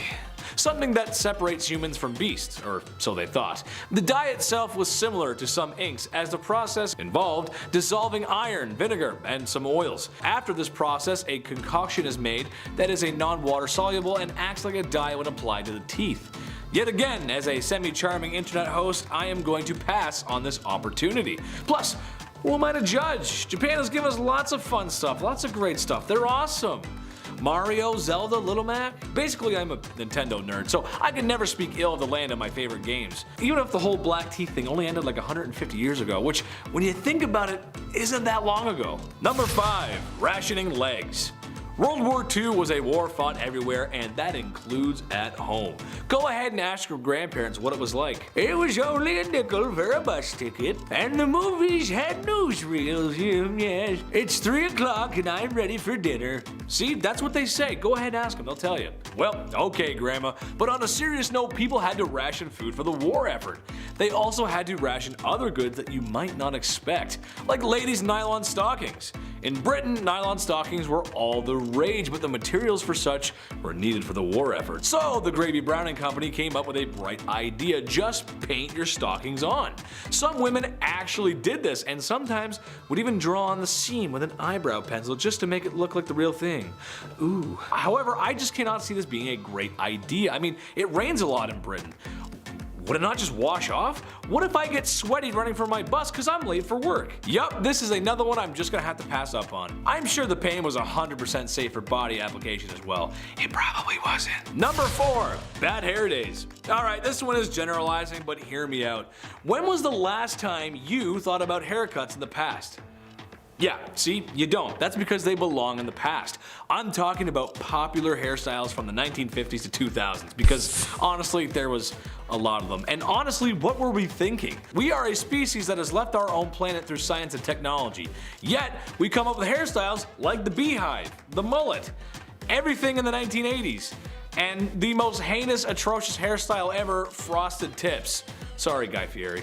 The list goes on, but my point is people fully went out in public with these crazy hairstyles. I, myself, may or may not have sinned and maybe had frosted tips at one point in my life. I maybe had a button-up shirt with a blue hot rod flames on it. But I'm not gonna tell you the complete truth. After being a part of this trend, I can firmly say I no longer want to participate in any more bad hair days or blue flamed shirts. Number 3, you do what with Maui? Back to the Romans again, and back to the pee. At least the Incas were keeping it outside the body. I guess. Romans wanted a clean mouth, and there wasn't any minty fresh mouthwash to reach for. So, what do you use? We. Lots of we, specifically Portuguese we. It was just the most sought after. Now, I'm not a doctor, but I feel like there was more wine drinking than water drinking in Rome. More than people would like to admit it. So, if that is the byproduct of all that wine drinking, and you're giving that a swish in your mouth, well, all I can say is I'm just gonna give that a big pass on playing spin the bottle. Number 2, my little weight loss friend. Okay, I get it. It makes perfect sense. The numbers add up here. But all I'm gonna say is, the chief knows medicine, and he said this is a hard pass for me, and it ain't it. If you want to shed that extra winter weight and be beach body ready with minimal effort and still enjoy deep fried chocolate bars, then you have only one thing to do, and that is swallow tapeworms, where a tapeworm will grow inside your body and help eat those unwanted calories. Trouble is, you can get very sick, and if the tapeworm attaches itself to something that is, well, vital for your living, you're going to have a bad time. You'll get sick. Just don't do this one, please. Don't swallow tapeworms, please. Don't do it. Number 1, I spy some great complexion. Arsenic cookies. I'm just gonna be blunt with this one. Women were eating arsenic cookies for their complexion. You could straight up just walk into a Sears in 1902 and just buy some. It says it's safe on the box. For people who aren't familiar with arsenic, it's poison. Spies often carry one in pill form to unalive themselves in case of capture. At this time in history, it was no secret what arsenic was. This is just kind of weird, like putting ketchup on your eggs. Kind of weird. That's just a joke. We're having a debate here in the office, and I'm just curious to see who does that. But back to the poison. It was not safe, and over time, with lots of exposure, you can get very sick. It's arsenic, it's poison. Don't do that one either. Why? That's just wrong. Oh man. Kicking off the list at number 10, skincare routines. For a long time now, having pale skin in Europe meant that you were among the wealthy, because in the 17th and 18th century, this suggested you can enjoy the indoors. You didn't get sunburns working outside all day, aka wealth. Keep in mind, this was long before sunscreen was ever even a thing, so at the time, the best thing to wash your face with was something called chemical wash. That was a mighty wash. This thing packed a punch, that's for sure. This wash would ideally get rid of sunburns, pimples, ringworms, smallpox, scurf, or morphew. I don't even know what scurf is, but it sounds awful. I don't want it. And your skin afterwards would be pale and literally glowing. Thing is, all these foundations were made with old-timey, horrible, poisonous recipes. One of these facial creams, I swear, I'm not making it up, was literally this. Steep the lead in a pot of vinegar and rest it in a bed of horse manure for at least 3 weeks. What? I'm trying to get rid of bags under my eyes. How am I supposed to steep lead? What am I, Walter White? I don't know how to steep lead. I can barely steep tea, let alone lead. Moving on, I'm upset. Number 9, natural or painted. Today the internet is full of makeup tutorials in every corner. Doesn't matter what style you're looking for, help is now available. You can learn how to draw on eyebrows while listening to a true crime story. You know what I'm saying? It's perfect. The makeup game is crazy, but back in the 1800s, you only had 2 looks to choose from, really. You had the painted look or the natural look. Natural was light on the makeup, more of a paste look than anything, almost like you're a Victorian painting, you know? One of those. But to achieve the lighter look, Europeans would use actual paint, like paint. Just lead-based paint. And the most important part of applying this is that you can't smile. You can't even move at all. Any emotion will cause the paint to literally crack. Again, that's why all these paintings are so serious. Madame X, the portrait of Virginie Amélie Avegno-Gautreau, originally painted back in 1884. At first, Sargent made the woman's strap slipping off her shoulder. That was a little, scandalous, little oopsies. That was deemed too scandalous for the upper class society around him back in the 1800s, so John had to literally repaint these straps back on. Yeah, backlash was so strong, John had to move after he sold the painting. Guy left Paris because of spaghetti straps. What a nightmare. But this is what I'm talking about. You start drawing veins on pale skin, people would lose their mind. Love that pale veininess. Number 8, beauty patches. 1800s beauty patches came in many different shapes and sizes. Take this portrait from 1755, for example. Joshua Reynolds painted Charles IX, Lord Cathcart, rocking a pretty large beauty patch. The guy literally looks like the rapper Nelly. That's massive, it looks like a band-aid on his cheek. Whereas other fabrics used in the 18th century were much smaller. They were tiny circles, hearts, stars. If you found this, you'd think somebody was gearing up to go to an Arctic Monkeys concert. They were often used to cover up smallpox scars. They were made out of silk velvet and they were applied with glue. Now the patches were dark black to make the pale pop, but the location of where these went also had purpose. A beauty patch in the corner of your eye meant that you had a lot of passion. On the forehead, that was meant to be majestic, and a dimple patch, oh, well, you're a cheeky one. That's the scandalous one you are. The position of these patches could also determine your political allegiance. Historian Joseph Addison took notes on these positions when observing 2 parties from the 1800s. One party had patches on the right side of their face and the other had the opposite. That's like switching jerseys back in the 1800s. You're like, this team sucks. Number 7, mouse skin eyebrows. Okay, Stuart Little, if you're watching this, skip to number 6. You don't want to see any of this, alright? Trust me, it's not good. Back in the 1800s, as I mentioned earlier, the cosmetic game was harsh, to say the least. The eyebrows too, they had a rough go.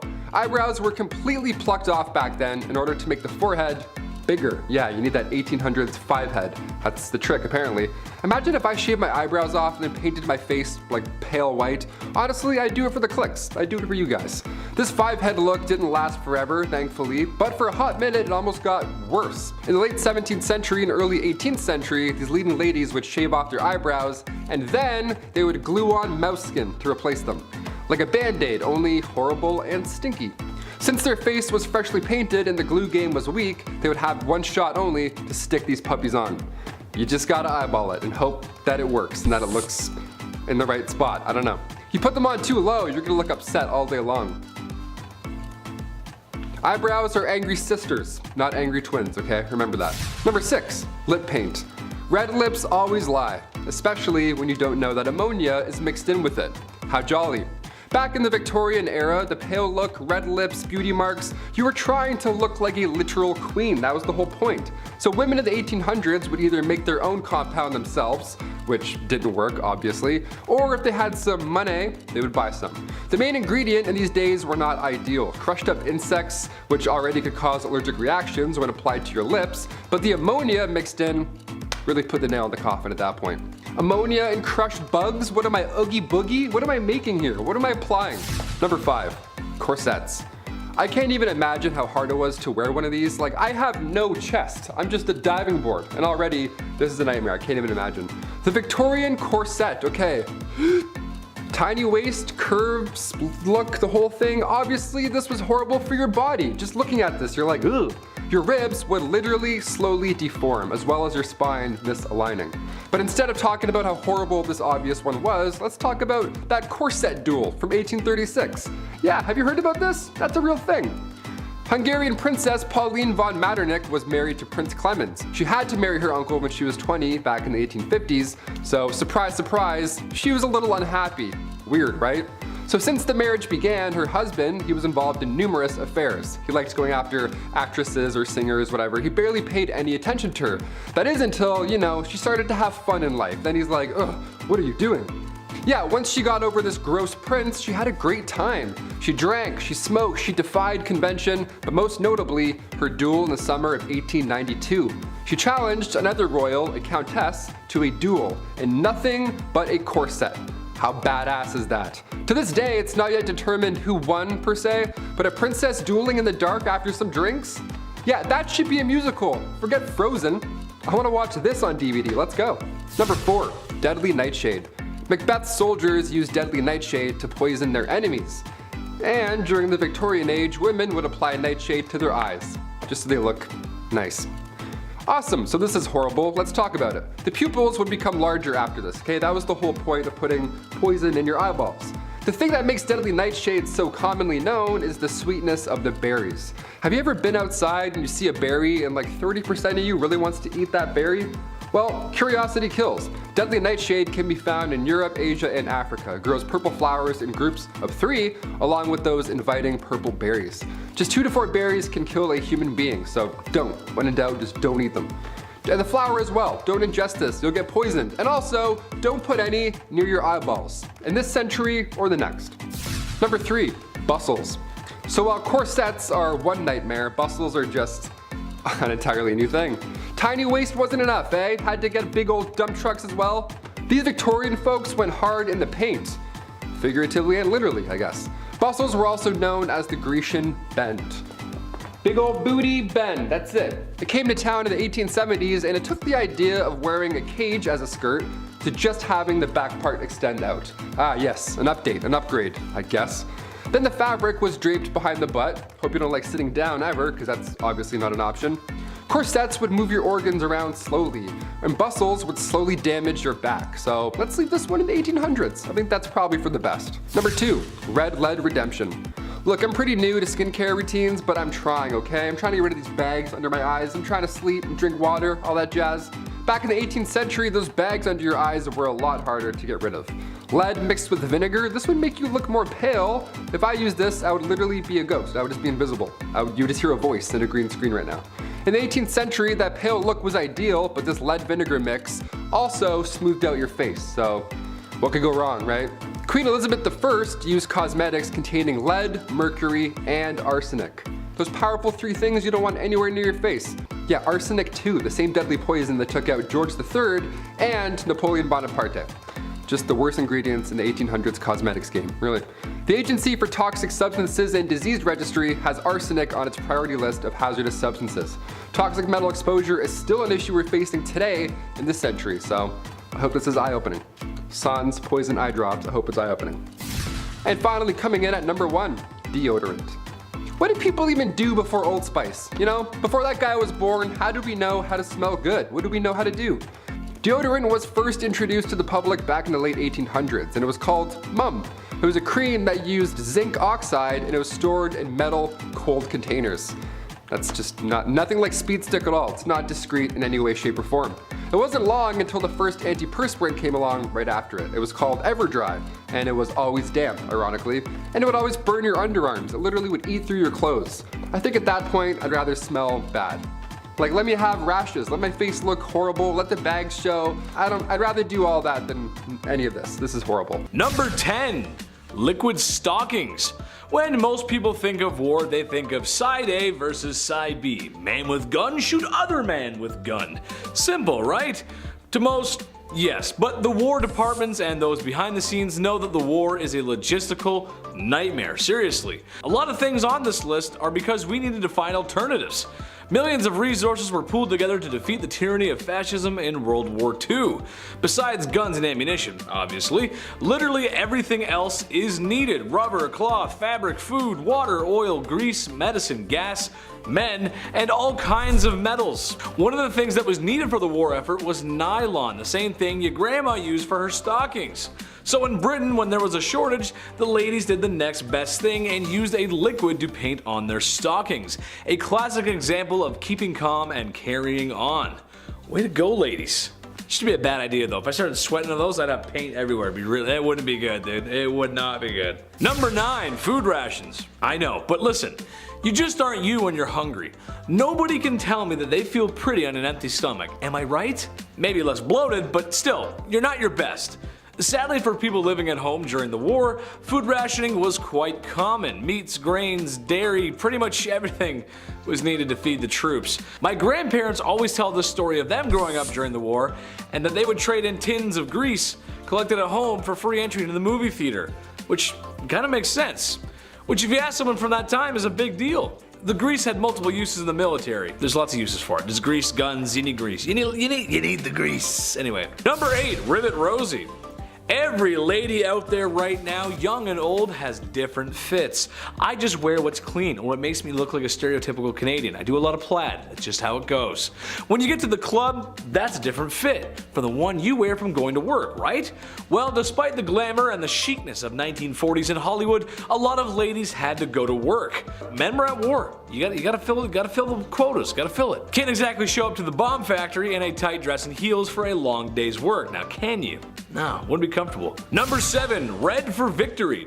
Mustache man hated red lipstick. Yeah, I didn't know that either. But when a scary dictator man says no lipstick, that means no red lipstick. Whew, don't want to cross him. The Western Allies took this to their advantage. Marketing for this got a huge boost, as wearing the cosmetics that the angry German man didn't want you to was thought to be contributing to the war effort, and honestly, it was. This is also impartial to inventing pinup girls, or at least the whole culture for them. The ladies all dolled up to stick it to the man in the eagle's nest, and gave the boys overseas something worth fighting for. That's right, ladies. Show them what they're fighting for. Number 6, close shave. This one goes out to all the guys out there that sucked at shaving the first couple times they had to do it. I'm just one of them. Heck, who am I kidding? I'm still pretty bad at it. Maybe you shaved too close and accidentally cut yourself. Shaved against the grain, or maybe you missed a couple hairs. That always happens to me. Keeping yourself groomed in the military is important. Ask any drill sergeant, they'll tell you. But can you honestly imagine trying to shave in a war zone? The only thing I would want to be doing is hiding or telling jokes. I would love to tell jokes in a war, but they don't exactly have private first class jokers, do they? No, they don't. I wouldn't last long, but yes, shaving was a part of military life, completed with a tiny shave kit and mirror whilst under the watch of the enemy. No thank you. Number 5, harmful products. Today most folks are careful about what they put into them, but back in the day not so much. When the war started, the military needed a lot of resources like previously mentioned, and companies had to come up with alternatives. But when coming up with an alternative, testing may not have been done, or at least thorough. That means whatever they made could prove to be harmful to the user, like the radium girls from the First World War. Refer to my other video. My point is, this is a time when products that contain cyanide are sold on store shelves, so anything is possible, which is just messed up. Watch what you're doing. Number 4, good smoke. After a long day of receiving artillery and gunfire from German positions, a GI may not be looking himself, or probably doesn't feel himself either. Early stages of PTSD forming most likely. So what can I do to improve this mood, they ask? And appearance? Why, smoke a cigarette, of course. What else? Smoking culture was huge back then, and it wasn't seen by the public as a health risk. Lucky Strike cigarettes were packaged with soldiers' rations. They were giving out cigarettes. It's just wild. You open up a can, there's my hand, there's my crackers, there's my smokes, I'm good to go. Number 3, nothing left. Unfortunately for a lot of cities in Europe, they got destroyed by bombing raids. Berlin in particular took a pounding. Pictures of the rubbled out city make you wonder how they ever rebuilt it. With that in mind, you can just imagine how beauty and fashion were the last thing on people's minds. Things like food, water, shelter, and fearing the sound of air raid sirens were more of a top priority. 1945 Berlin is not the place to head on down to the department store and pick out a new dress. You wear whatever you can find, and that's about it. Number 2, strapped up. Bang bang, bang bang.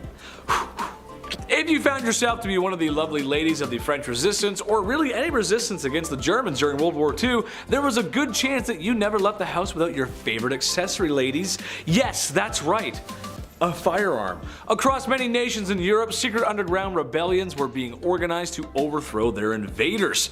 Allied forces even airdropped simple-made firearms to resistance so they could get access to a better one with the one they dropped. It makes sense. How very James Bond of you. Oh yes.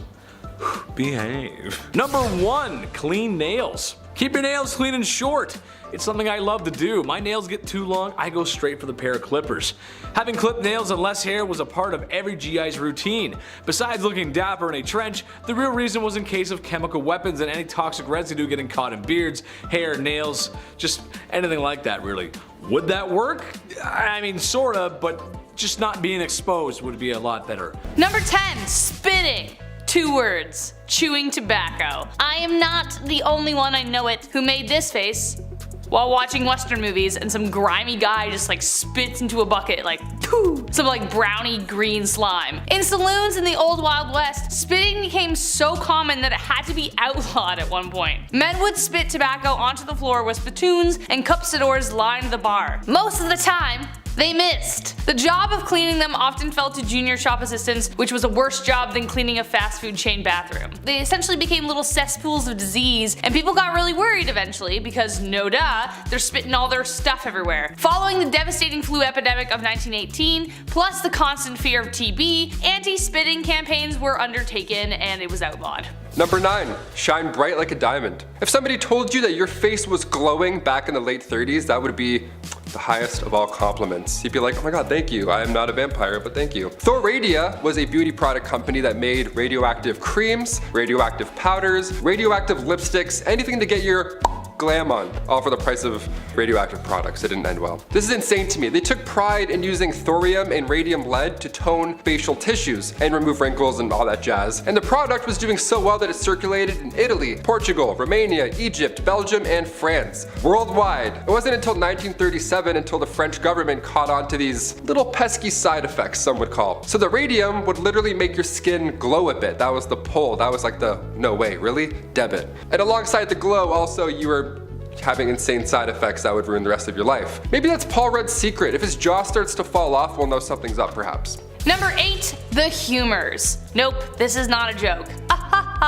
Though it sounds like it. Ever heard the phrase to be in good humor? Well, it goes back to this. I mean, probably. I actually don't know, but it sounds like the two are connected. The 4 humors were the basis of medical treatment in medieval times. The idea was introduced by Hippocrates all the way back in ancient Greece, which combined ancient science, naturalistic knowledge, and philosophy. The 4 humors were blood, yellow bile, black bile, and phlegm. They were organized to represent the 4 elements, the 4 qualities of cold, hot, moist, and dry, as well as the 4 seasons and planets. If something was wrong with you, then it was because one of the humors was out of whack. If you were depressed, something was wrong with your black bile, for instance. Do I know what black bile is? No, I don't want to ever know. Are you too hot? Well, bloodletting will be the solution for that. The factors controlling your humoral makeup involved sex, age, temperament, and many more. Bloodletting was the most popular way of balancing the humors, and it was assumed to have a relationship with most diseases, from smallpox to pseudoscientific hysteria. What, you horny? Let's bloodlet ya.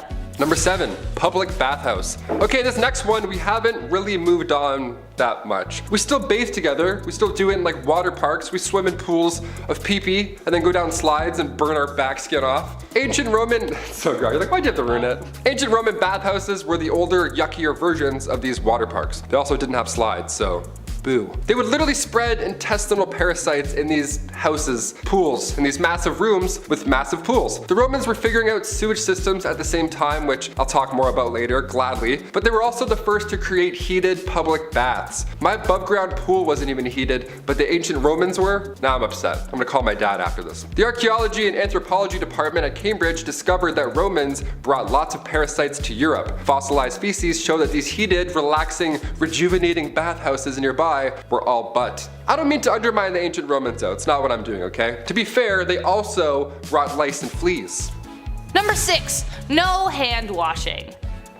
I don't know. Believe it or not, washing your hands as a doctor before doing anything was a controversial idea. Today, especially due to the last 2 years, we all have a tune we sing while washing our hands to ensure we're lathering for like full 20 seconds. We've all done it. But when doctors discovered it was their fault people were getting sick, they didn't rejoice, they got offended. The whole conversation started because of a man called Ignaz Semmelweis. He was studying the differences between 2 birthing hospitals, one run by midwives, the other by doctors and students. The mortality rate at the latter was way higher than the other. They were dying from something known as childbed fever, more closely known as sepsis. After a series of trial and error, he hypothesized that it was because the students were touching cadavers and then touching the mothers. He then made them clean every tool in their hands with chlorine solution, literally the best thing to kill germs, though he didn't know that at the time, he just assumed it would work. Well, wouldn't you know, mortality rates improved significantly, but when he tried to enforce his findings, doctors were upset they were being blamed for the deaths. He ended up getting fired over it and eventually thrown into a mental asylum near the end of his life.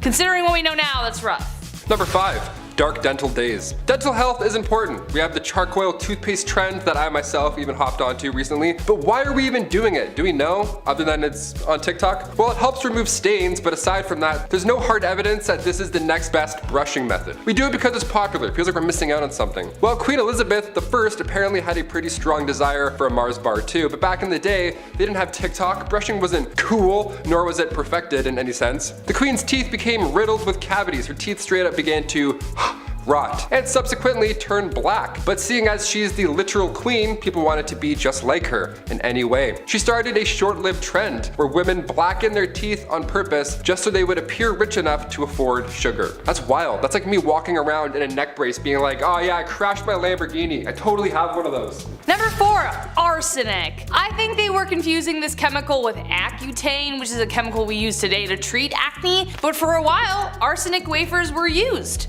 Yes. The poison, arsenic, the thing that would kill you, yeah, that one. In the 19th century, arsenic was marketed as a safe way to effectively clear your skin. It also claimed to restore a youthful complexion that we as humans always long for. Now, it did create a very pallid complexion, but not because it was restoring the gift of life, but because it was killing off the consumer's blood cells. Yay! It also cleared acne pretty well, but it also created a dependency on the product. If the user discontinued using the wafers, then the acne would return, even worse this time. Therefore, it would create a vicious cycle of slowly poisoning oneself to death because you'd have to go back on it so you look hot, I don't know. Number 3, the tricho system. Instead of plucking your eyebrows before prom or getting waxed head to toe like we commonly do so today, back in the 1920s, you needed the tricho system to remove any unwanted hair. This device was booming in the 20s. Hair salons just had to have this machine. I'll call it machine. It was changing the game. By 1925, there were over 75 systems installed in beauty shops, and what you would do is you would sit at this large desk, face a tiny small window, and for a few minutes, you would just be beautiful. Just 20 simple treatments of this radiation beaming off your face, and then bam, you're beautiful. What's the trick, you ask? Radiation. They didn't know this yet. It was dangerous. They didn't know much at the time, but this thing was chock full of radiation. They used X-ray technology on their bare faces. That's like when you go to the dentist and they click the thing and then they run into another room. This one, they're like, just right there. No sheet, no metal, heavy thing, just face to face. Now I'm hot. So in 1929, tricho problems were on the rise. Ulcers, carcinoma, keratosis, death, just everything bad. This was not the solution you wanted, but you know what? At least you were hot. Sorry, gents, this isn't for you. Number 2, moss. Okay, I'm not the only one who has asked this question in their minds. Periods. How in the heck did we deal with them without pads, tampons, Diva cups, and Midol? I don't know. How? Well, it doesn't look good, folks. It took a lot of trial and error to get us where we are now. The first disposable pads only came onto the market in 1888. Like, what? Even earlier prototypes of menstrual cups were made out of aluminum or hard rubber. But you may be surprised to learn that moss was a common resource. Yeah, the thing you see on rocks and trees. Cloth and cotton weren't enough, so they resorted to using moss to help absorb ant flow when she came by. It could have been grabbed from anywhere. Although we know that moss isn't the most hygienic of materials, as it could be grabbed from anywhere, as I just previously stated, a rock, a tree, who knows. Physicians believed it had antiseptic properties. They even used it on the battlefield to stem the flow of blood. Menstruation at the time was considered a sign of witchcraft, even though it happened every month. Poisonous and dangerous at the time. Okay, I know desperate times call for desperate measures, but like, they reused it. They didn't throw it out after. Ugh! Ugh! And finally, number 1. Roman toilets. When I go to the washroom, number 2, whatever, that's my time. I'll straight up hold it for like 3 business days until I get home. It's called a bowel movement for a reason. It's a movement, it's an event. I need isolation, quietness. These poor Romans, I mean, thank you for inventing the toilet and all, that's really great and dandy, but I feel very bad for the first group of individuals that had to use these stone benches, the early OG toilets. God, that looks so cold. Also, I guess stalls, like walls, they weren't invented until much later. Couldn't have thrown up some Bristol board, Euphelius? I don't want to be shoulder to shoulder with a guy who accidentally gulped some public spa water hours prior. And don't even worry about wiping also, because that wasn't invented until much later. You just do the old scrape, do the old stone cold scrape off the bench and then call it a day. Give this video a Roman thumbs down if you're glad for toilets. That means thumbs up. Kicking off the list at number 10, medieval manicures. You can clip your toenails anywhere you want these days. An alarming amount of people do it on airplanes, apparently. Yuck. But how did we clip those little piggies back in the day? Before modern fingernail clippers were patented in 1875, we have to look to the ancient Romans and how they got rid of those hangnails. Biting them off, of course, that was the best way. That bad habit I'm sure half of you have, as well as me. That was the best way. Boink. Eating the nails, bad stuff. In 35 BC, biting nails was written as a way of dealing with nervousness. Even back then, anxiety it was a thing, of course. Ancient Greeks had a tool that looked a lot like toenail clippers, but it was actually used for pulling hairs. I'll get into that one a little bit later, it's a bit more intense. Medieval methods for cutting your nails were usually to use a small knife, so around the Babylonian age, the newly invented scissors would just do the trick as well. You just gotta have really good aim. They're big, rusty, giant, comedically big scissors almost. Sandpaper was also commonly used as well, and to that I say great idea. We still use that today. Number 9, hot pokers. Okay, I absolutely hate this so much. It makes me cringe, and it will probably do the same to you. No wonder people are actually afraid of going to the doctors. Their ancestors had good reason to be. It was pretty much comparable to going to a torture clinic. Yeah. Though I have to say there was some sense behind this one. If you were to receive an injury where the loss of blood could be fatal, cauterizing the wound was a good way to stop it. But it would definitely suck. They would heat up a hot poker and apply it directly to the wound without the luxury of any painkillers. Obviously, this would be extremely painful. Would I rather bleed out? Or have this done? I honestly don't know. However, it would probably result in infection if not treated properly, especially considering that they didn't wash their damn hands, as we found out in the previous video. But they wouldn't just use hot pokers for blood wounds, they would also use them to burn off hemorrhoids and STDs and, I don't know, hopes and dreams. It was a bad time. Number 8, clamshell hair removal. Whew, here we go. Nowadays you can laser off any unwanted hair. Waxing as well, sounds like an absolute nightmare, but compared to how it used to be done, it's still our best method today. Looking back to around 100,000 years ago, long before Gillette had their 9-blade razors with cooling gels and all that good shit, we had to use seashells. Literal seashells. And when I say seashells, I don't mean they would glide across the skin and, you know, Sweeney Todd themselves. No, they would use 2 shells and then put them together as tweezers and pluck the hairs out one by one. Seashells. Can you hear that? It's the sound of our ancestors plucking their eyebrows. They're still screaming. Sharpened clamshells were used later in the 19th century, and we realized if they're flat enough, we can swipe them off. So they were sharpening shells. Eventually they got to the gliding technique. Saves time, but still it was horrible. And if that sounds bad, 30,000 years ago we used flint blades to shave. Yeah, just remember, when you nick yourself, it can always be better. Number 7, mouse skins. It honestly seems like we really can't get our eyebrows right. In the early 2000s, they were plucked within an inch of their life. Today we have brow pencils, waxing, soap brows, which I really don't understand.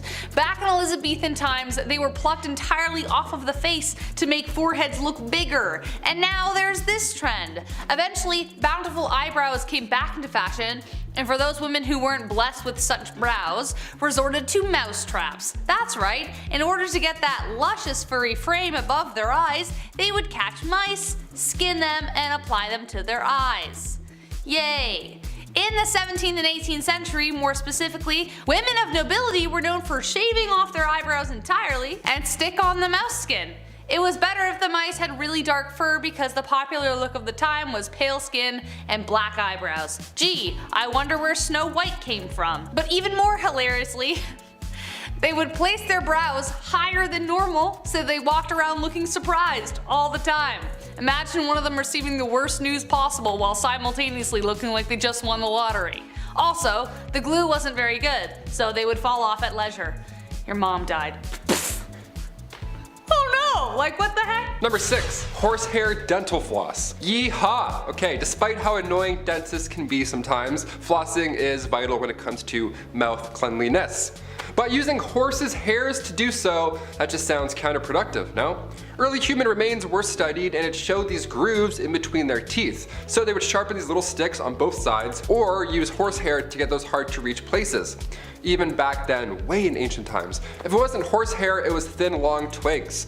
Honestly, I'd rather use the twigs. At least that has like a scent of some sort. I don't know, like minto green, something like that. Horse back? No. It really wasn't until 1815 until a New Orleans dentist named Levi Spear started to use silk thread to floss in between the teeth instead of hair. Thank you, Levi. As fun as horsehair flossing sounds, I'm gonna stick to the spearmint. Spearmint. Levi Spear. Wait a minute. Number 5. Crocodile done the deed. Again, I'm saying this again. Who had the gall? Who had the damn audacity to look at a steaming pile of digested animal excrement and go, you know, that will work for insert problem here. Once again, I put the question, how the heck did we survive? But nevertheless, we are here once again to bring to you yet another animal poop cure-all, and this time it was for contraception. Yes, in ancient Egypt, women would use crocodile dung as a contraceptive. Yay! Now, crocodiles were worshipped and sacred to the ancient Egyptians, so that could be one reason why they thought it would help. They would mix it with sour milk, to make it a pasty kind of poop dough with a hope that would create an acidic barrier to sperm. Kind of like a dungy version of a diaphragm or a cap used today, but covered in spermicide. We had to start somewhere, but I honestly can't think of a better way to kill the mood. Hold on, honey. Gotta shove some poop out there. Number 4. Sulfur for freckles. Ooh, this next one gets me hot. This next one hits too close to home. Sorry, frecklers. I love my freckles. Every summer they pop harder and harder. Better, faster, and stronger. I love them. But back in the day, there were some pretty insane methods to get rid of them. I know, get rid of them. How could you, right? How dare you? Having freckles in ancient Roman days meant you couldn't participate in your favorite magical rituals.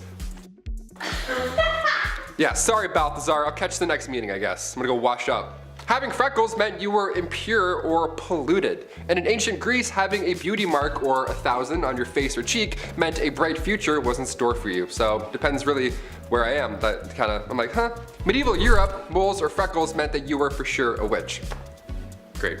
That one they're onto something a little bit. I got witchy vibes. Ancient China, if you had a red or black mole, that was actually a good sign.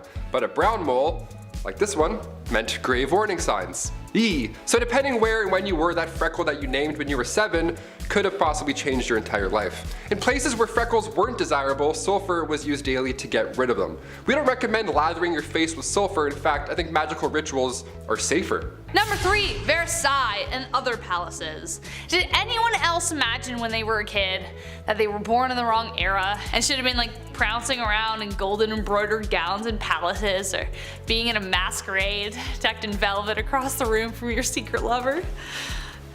Some more than most. Except there is a lot missing from that fantasy, specifically the smell. You'd think a place like Versailles with like halls of mirrors and lots of gold everywhere would be like the cleanest place to live in the 18th century, but the reality was stomach churning. Remember that red velvet dress? Well, that hadn't been washed in God knows how long, and you were stuffed in a room with people wearing the same thing, and everywhere was a toilet. That's That's right, nobles didn't wait to empty themselves in a chamber pot or bathroom of some kind. Versailles was their toilet. They would relieve themselves in empty fire pits, imagine if it was occupied, in the stairwell, behind doors, wherever they felt. Sounds too ridiculous to be true? Well, take this 1675 report of the Louvre Palace in Paris, and I quote, "On the grand staircases, behind the doors, and almost everywhere one sees, there are masses of excrement. One smells 1,000 unbearable stenches caused by calls of nature, which everyone goes to do there every day." Unquote. Things got so bad in other palaces, Henry VIII even had to decree that cooks in the royal kitchen were forbidden to work naked. Why were they working naked? I don't know. Or in garments of such vileness as they do. So as for my first point, I think I was born in precisely the right era. Number 2, finger food. You ever go to somebody's house for dinner and they have like 15 forks laying in front of you, just way too many utensils for no reason. That's why I like nachos, okay? It's not intimidating. Burgers aren't intimidating. You can just eat with your hands and get messy. It's easier. It's way more fun as well just to dive in and make an absolute mess. Like medieval times, for example, they had cutlery, but you had to be somebody fancy to have it. Most of the population, being poor and all, had to eat with their hands.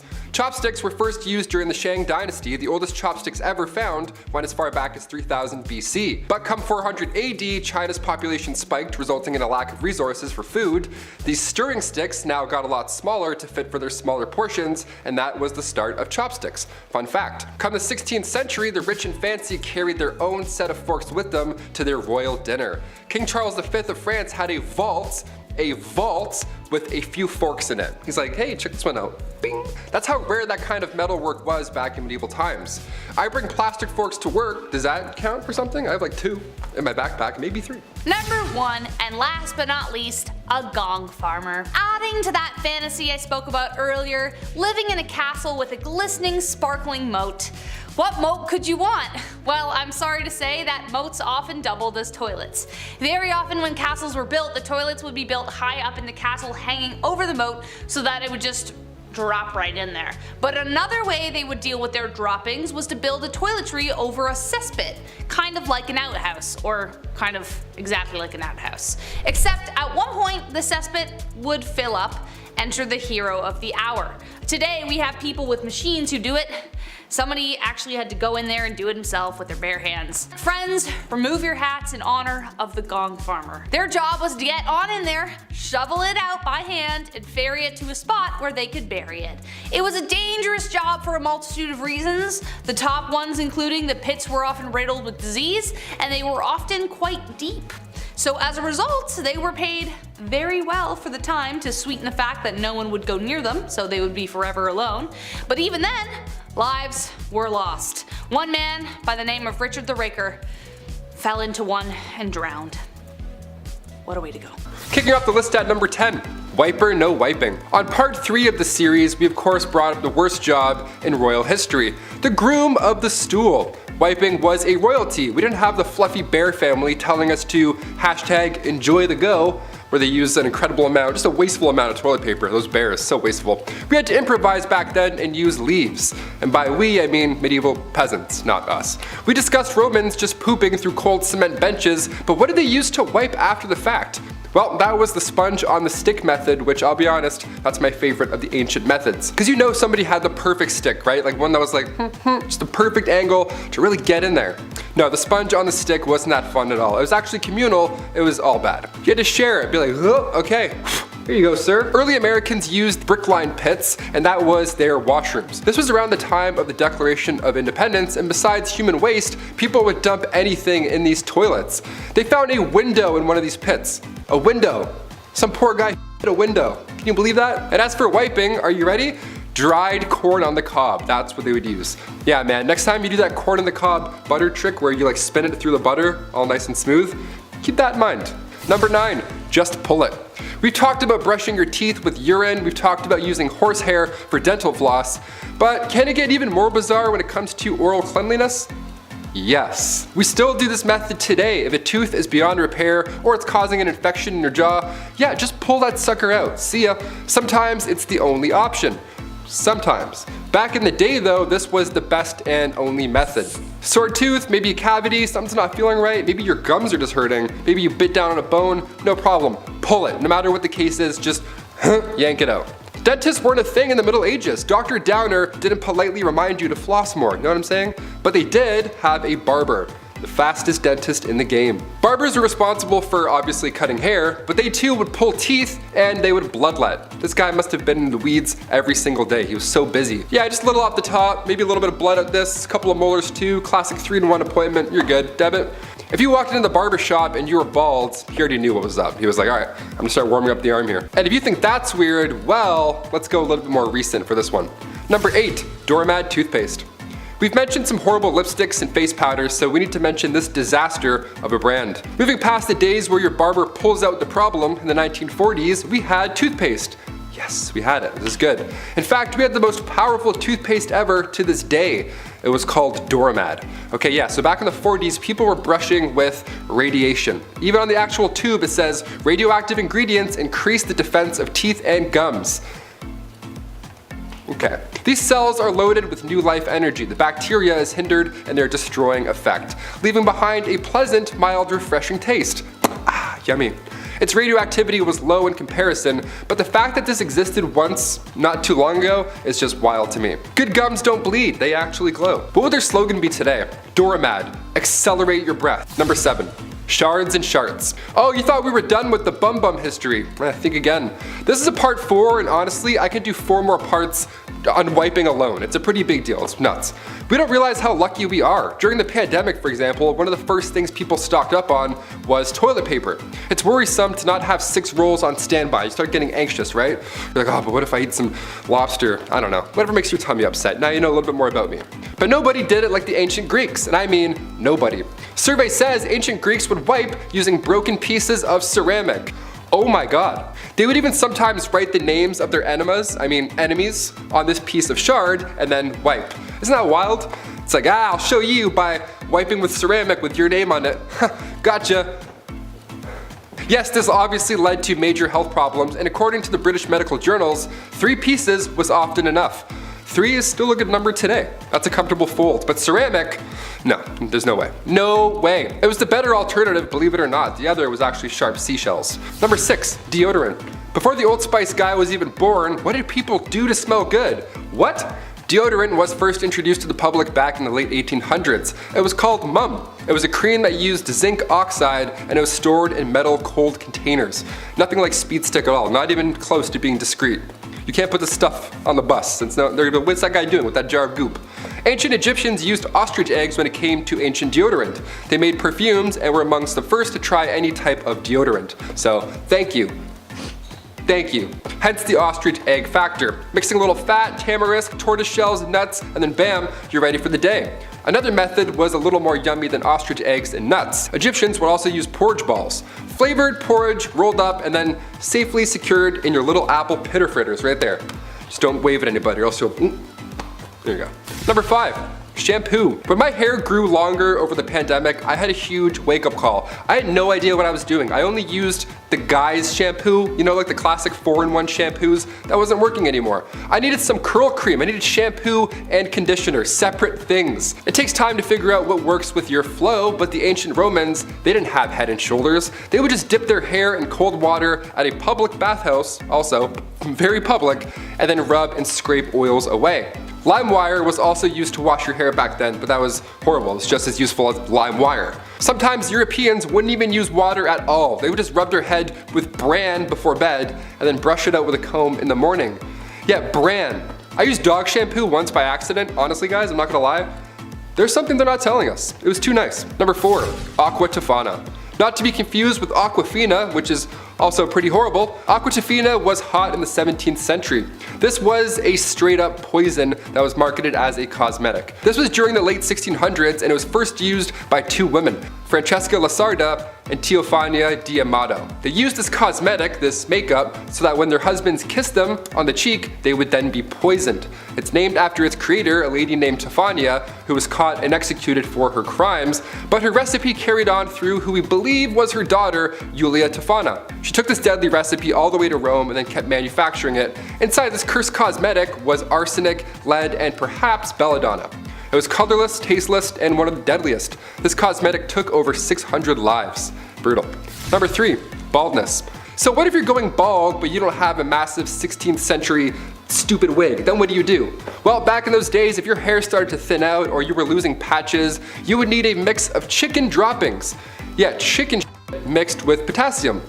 Okay. This ancient advice comes from a man named Peter Levens. He wrote this method down in 1654 as an alternative to lice-infected wigs. Both sound absolutely horrible. Honestly, I think I'd rather the lice-infected wig. At least then you can just take it off. Number 2, sailor's delight. Life on the sea was all but a sea breeze, and even today, you know how hard it is to take a shit on a boat? Whale watching's fun and games until your stomach decides it's had enough of the sea and wants to go home.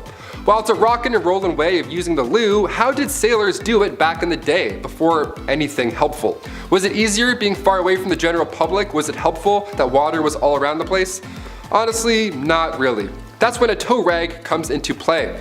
Yeah, anytime the word rag is used, you're not in for a good time. Near the head of the ship where the toilet was, this little indent or whatever the toilet, it wasn't a toilet, it was a hole, there was a single rope with a rag, and when it wasn't being used, or shared rather, the rag would be tossed over the side of the ship so it would just dangle in the water and wash away all day, which is fine, I think. I'm not really sure. The sharing is caring thing, I'm not on board for, pun intended. Do you fold, do you scrunch, or do you use barnacle rope? How do you do it, guys? Comment down below. Number 1, Q-tips. I love Q-tips a lot. I do 2 at the same time, and then I flip them, and then I do it again. Yeah, I get them twice. The first one for cleanliness, and the second one because it's for me, because I feel like it. Sue me. My eyes roll right back. It's the best. If COVID tests were done through your ear, I'd be getting tested twice a day just for fun. Q-tips, most of us know by now, weren't exactly made for cleaning your ears. As much as we only use them for that, Q-tips were invented in 1923 by a man named Leo Gurgenzang after his wife stuck cotton balls to the end of a toothpick. Sounds a lot like she invented Q-tips, but sure, we'll roll with it. From 1923 to 1926, they were named Baby Gays, and then Q-tip Baby Gays, and then finally just Q-tips. Baby Ray's is like, too close. Sweet Baby Ray's is like way too close. Our sauce is not even close to that product. Back in those days, Q-tips were actually dipped in boric acid first before being shipped out. They were intended to sterilize wounds. After this, there was even Q soaps, Q oils, Q creams, Q cards, whatever, you name it. Anything that made you a QT. So what's this rumor that they're not supposed to be used in your ears? Like, sorry, what? What's that all about? Is that real? Well, in 2008, otologist Dennis Fitzgerald brought forward concerns about Q-tips and how they're really pushing earwax further into your ear canal, leading to possible infections. When Chesborough Ponds bought the company in 1962, they added the warning on the box, a warning we all gladly will still ignore, like I said at the beginning. I take one look at my earbuds and I'm like, yeah, I need 4 Q-tips right away. I need Q-tips yesterday. What's up? Kicking off the list at number 10, hot topics. Over in Finland, they're changing the game. The sauna over there is considered a national institution. It's a large part of both Finnish and Estonian cultures. These saunas are commonly found surrounding Finland's lakes, corporate headquarters, and, oh yeah, of course, the Parliament House. Saturday in Finland is traditional sauna day. It's not Saturday for the boys, it's just Saturday and we're gonna breathe in each other's mouths for a bit. I can't even fit into a bathtub. I look like an octopus trying to escape a jar. It's not relaxing, it's not a good Saturday at all. I wanna move to Finland. When government leaders can't agree on an issue, they take it to the sauna. How amazing does that sound? In the middle of passing a bill, dudes will just pause and then go hit the sauna. We need this over here. Finns describe the sauna as a secret weapon behind their diplomatic advances. Director of the Finnish Employers Confederation described the ritual saying that it's easier to discuss problems openly. It's like when we're doing a presentation in class, they always say to imagine everybody naked. Well, this was just that scenario played out in real life. Take away the briefcase and tie, you're just a naked dude sitting on a bench talking about inflation. Kind of an odd picture when you think of it. Number 9, the outhouse. One thing I am glad I don't have to deal with anymore is outhouses. Not that I ever did, it's just something I don't want to do. I called the chief again last night and he said it wasn't it again. Outhouses have been around for a long time. Technically just a hole in the ground where the business is done. It wasn't until later a small wood shack was built around said hole, and then it became an outhouse. Because the design of the outhouse is quite simple, there is a few design flaws that really just don't make any sense. Okay, yeah, it had to be built away from the house, as it is a pit full of refuse that exit a human being, but it's also built away from your house, so if you gotta go bad, I mean, you gotta go bad. You might not make it. This also is not so fun if you live in a place where it's cold. And you have to dress just to take a leak. But really what is the craziest thing is that after a certain time, that hole is going to fill up with an unholy godliness I wouldn't wish on my worst enemy. And now you gotta move it somewhere else. I know they wouldn't fill up that fast, but after a few years living in the same place, there'd be a few holes everywhere, and that's just not good decoration, is it? Not to mention, if you were living in the time of the expanding West, an unseen rattlesnake or scorpion could make the potty time your last. I'll just stay indoors, thanks. Number 8, there's not a Visine for that. Does anybody else sneeze when they look at the sun, or is that just me? Do I have issues? I have a handful of allergies, and one of them apparently is a star. That's neat. My eyes are literally always dry. I think I forget to blink. I'm not really sure what's going on, but today there's a Visine, luckily, for everything. Eye drops are common, but written in the oldest book of medicine, the Ebers Papyrus, chock full of ancient Egyptian medical recipes, it contained old optical treatment. Even in Egyptian artwork, you can find ancient cataract treatments. British archaeologist Austin Henry Layard found these clay tablets from ancient Babylonia around 625 BC, and treatment for dry eyes was a little different than today. Today all you have to do is and you're good. Back then, you had to get chemicals from plants and then mix them with prayers. Good game, good luck. One ancient tablet described the treatment of the time, saying, if a man's eyes are affected with dryness, he shall rub an onion and then drink a beer and then apply oil to his eyes. Just mix all that put it in your mouth, and then thou shalt disembowel a yellow frog mixed in its gall and curd and applied to its eyes. I don't even know what the that means. Like, imagine getting that on a prescription. You're like, a yellow frog? What? Number 7. 1 night with Venus, 2 years with Mercury. It wasn't too long after humans discovered toe curling that, as much fun as that may be, there can be some unfortunate side effects. Knowing somebody in the biblical sense can transmit not so fun diseases, if you catch my drift. Like syphilis. Early stages being sores and uncomfortable rashes, late stages having much more serious side effects, like blindness, heart disease, and oh yeah, it can make you go crazy. So throughout history, and especially before there was antibiotics, how do you treat a disease so common amongst people participating in the devil's dance? Liquid mercury. Yep. People try to treat a disease by consuming liquid mercury. When applied to the skin, it burned. Therefore, if it hurts, it works. It was noted that syphilis would go away after mercury treatments, but this could have just been a stage of the bedroom rodeo disease, as its symptoms disappear right before things get bad. This is also assuming that people taking mercury aren't getting sick of mercury poisoning in the first place. This practice continued way longer than it should have, as it wasn't until discoveries made in the 1900s that a better option for treating the brothel-related illness. Honestly, with this kind of logic, anything's possible. Sky's the limit when you're crazy. Number 6, the Great Stink of 1858. It's one thing living through a pandemic, but at least we're not living through something called the Great Stink. Yeah, the Great Stink of 1858. Who was responsible for this? What did you eat? What happened? Well, this was an event in central London, and it lasted for a few months. In the summertime too, which is just great for great stinks. It was so hot and dry that the Thames dried up, leaving just sewage, just all that gross you can imagine. The smell was so bad, Parliament had to close for an entire day. I want to know who the first guy was to be like, you know what? Nah, I'm going home. This sucks. This sucks. Good call. In order to continue work, Parliament had to soak the curtains on the riverside of the building in lime chloride just so they wouldn't be sick. They had to soak it in chloride to be like, that's better, it's better, we think. They were on the verge of moving their entire operation to Oxford. That's how bad it was. Members of the committee were quitting their jobs. While this sounds all bad, hundreds of tons of limes were being discharged into sewers to help the smell. So if you had a stuffy nose in July 1858, you could have made £1,500 a week just messing around with limes. You missed your shot. Number 5, the human flytrap. This is honestly so five-head. A brilliant play. Might be one of the best moves I've ever seen. Have you ever been to a picnic with a nice sandwich, some fresh crisp potato chips, and an ice cold lemonade as you sit on a warm blanket, enjoying the view just over yonder? When all of a sudden you are attacked by a swarm of bugs that just ruin the vibes, and now you don't even want the sandwich. Who made this lemonade? It's so bitter. I don't even like chips. The pharaohs of ancient Egypt felt the same way, except they had a great way to deal with it. Simply take a few of my servants and slather them in honey. Place them away from our royal picnic, and bada bing, bada boom, you got no more flies bothering you or your sandwich. This honestly sounds completely cruel, and at a time when hygiene in general wasn't great, how did they get all that honey off? Sure, a dip in the Nile will get rid of most of it, but you'd probably just glaze yourself for a crocodile's lunch. Honey would get stuck in places where the sun don't shine. And just like shame, you can never really wash it off. Number 4, ancient sunscreen. As soon as summer comes around, game over, honey. I burn so easily. I have freckles for 2 days, then the rest is just red and just bad, all bad.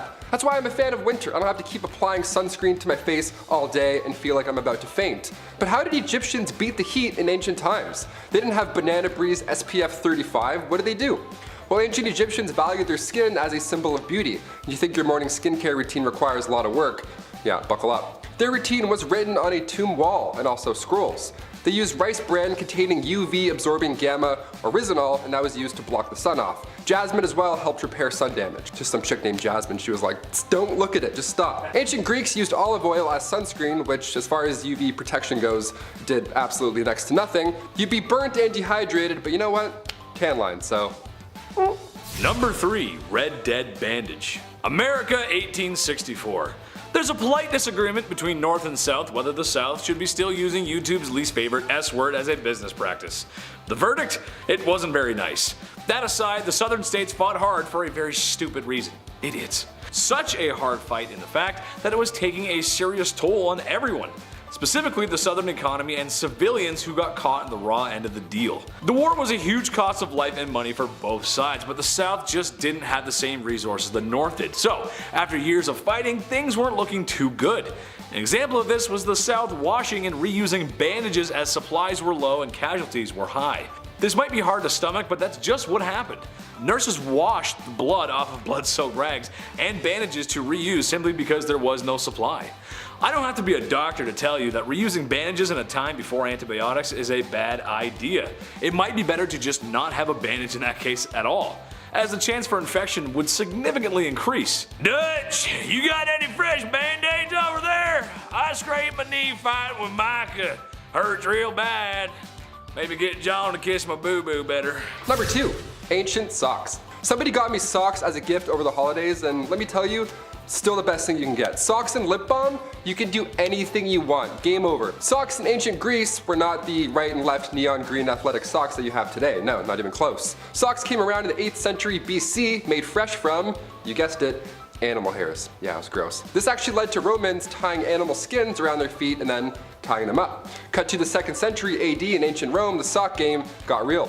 Romans began using fabrics instead of animal skins, and it was softer, lighter, and all that jazz. And then later on in the 5th century, socks were worn only by the most holy. Socks were associated with the church, and they were considered a symbol of purity. Yeah, you heard it. Socks would go all the way up to your leg. A little different than the New Balance ones we have now that just go up to your ankle that, you know, fall off when you're halfway to work and then make you really upset. I have one right now, I'm gonna go figure it out. Number 1, heavy stomach. We as humans need food and water to live. Water honestly being number 1. I mean, I could eat a little bit more, but water's more important. But it is what it is sometimes. People in the past had no choice but to build water pipes out of lead. Sure, maybe it wasn't common knowledge that the lead was toxic, but a lot of people did know. So that's why all the cities that sparked up during the Industrial Revolution were built with such. Lead as a material did make sense as it was cheap and easy to use, so that simply outweighed the health risks of lead poisoning.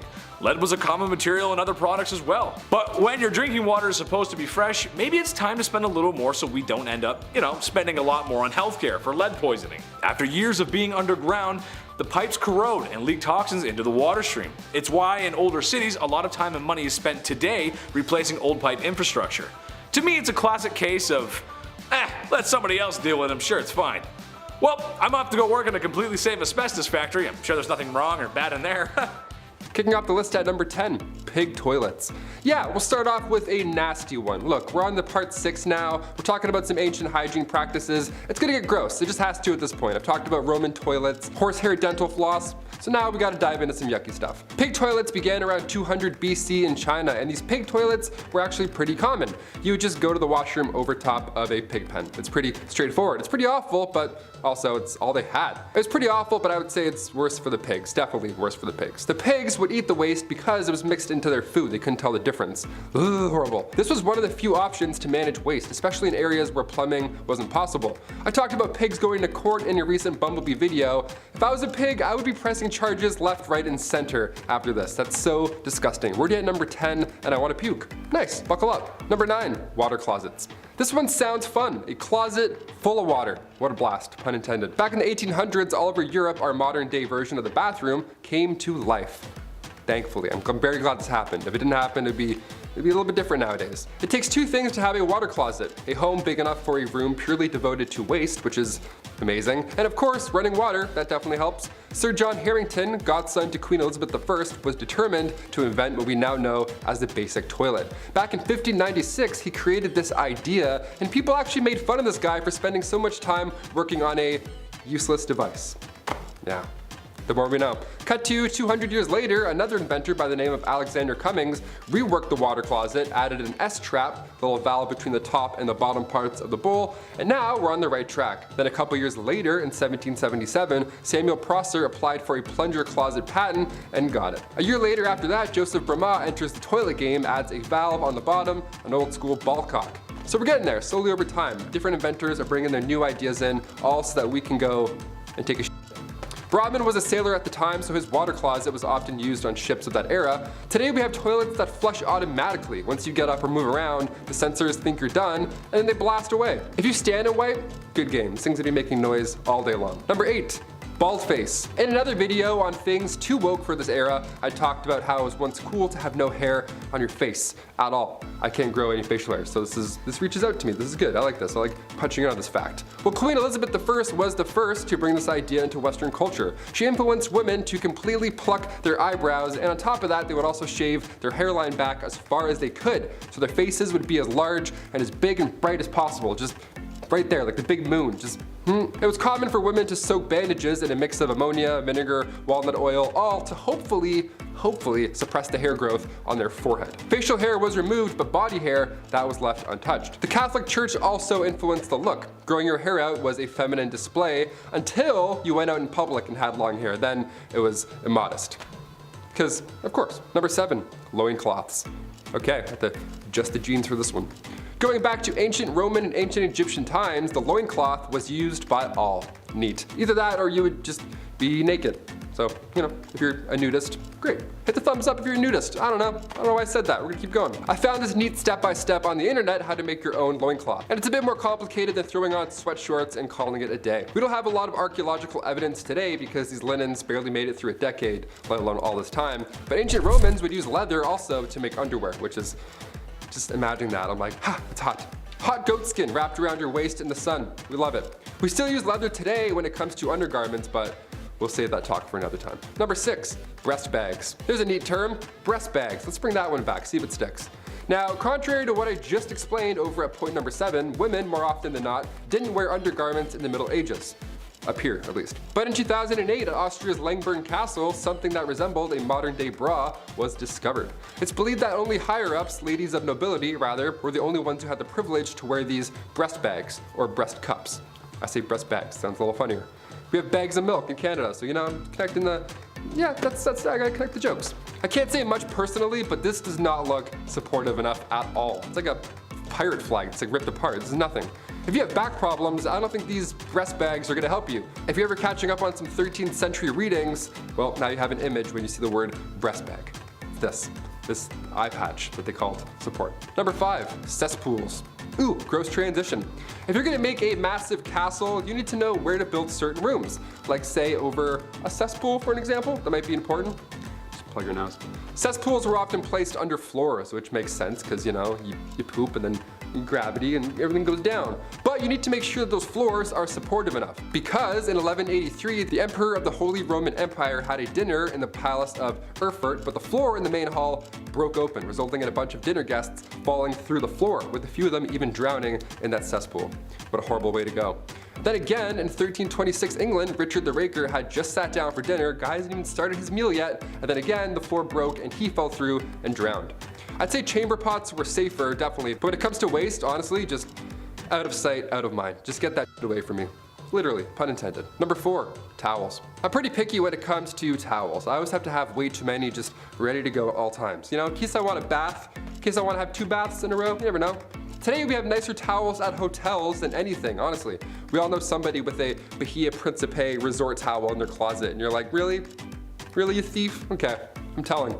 Around the 1800s, flour sack towels were the best you'd get. Now around this time, suppliers were packaging flour and other foods in these cotton sacks. This saved big time on barrels, and eventually they were cut into tea towels. Now come the Great Depression, resources were of course limited, so these flour sacks were used now for multiple reasons. Clothing, toys, quilts, pillowcases, diapers, and of course, towels. Wouldn't feel too good on your back, not at all. Number 3, same clothes, new day.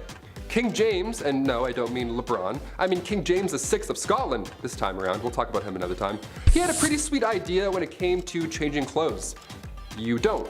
Simple as that. What a dream, right? The amount of times I change my shirt every day for literally no reason, it's such a waste of time. It's like black, gray, black, yeah, that's it. It's a waste of time. King James would wear the same clothes for months at a time, even wearing the same hat for 24 hours straight. The guy's devoted to the hat game. He just slept like, didn't move a muscle. He went as far as not bathing either because he thought that it was bad for his health. Yeah, things were thought differently back then, as you may have known by now on this channel. James became king when he was just 13 months old, and he succeeded Mary Queen of Scots. In 1603, he took over as ruler for both England, Scotland, and Ireland for 22 years. And he looked the same every day. Gotta love it. Who's committed? Number 2, unwanted hair. Pubic hair is a biological mystery, and yes, even after we hit puberty, we still can't figure it out.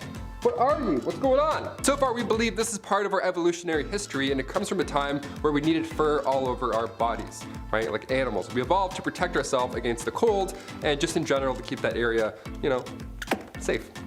I don't know why I did that sound, but it's safe. So why is it that ancient Greek statues of women are completely hairless? Well, this was a time where if a woman's area was hair-free, for some reason the Greeks symbolized it as being pure. Okay. So in order to be considered pure, you'd have to use razors and creams, pumice stones, methods that were not as smooth as today. What's even more annoying is that men who would grow their body hair out, that was a sign of maturing. Yeah, I'm not either of these categories. I can't grow anywhere where I want to. It's just bald. I'm just a bar of soap.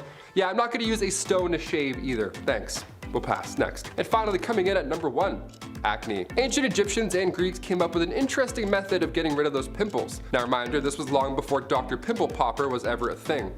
You ever click one of those videos and you're watching for like 40 minutes? You're like, I'm gonna be sick. Is that yogurt? What is that? Physicians back then discussed these elevated spots with black tops that can plague your skin for 4 to 5 years. But by squeezing these mysterious spots, you force out the maggot inside. Yeah, blackheads were called maggots back then, so that's pretty horrible. That's gonna be in my head forever. They would refer to severe cases as maggots that lie in bed of roses, AKA your face. That's the bed of roses. Number 10, wash your hands. No, seriously, go wash your hands right now. When was the last time you washed those filthy mitts? Go wash your hands. Washing your hands is super important, especially these days. But something that's very unusual about the Aztecs compared to a lot of other civilizations in history is that, well, they did wash their hands.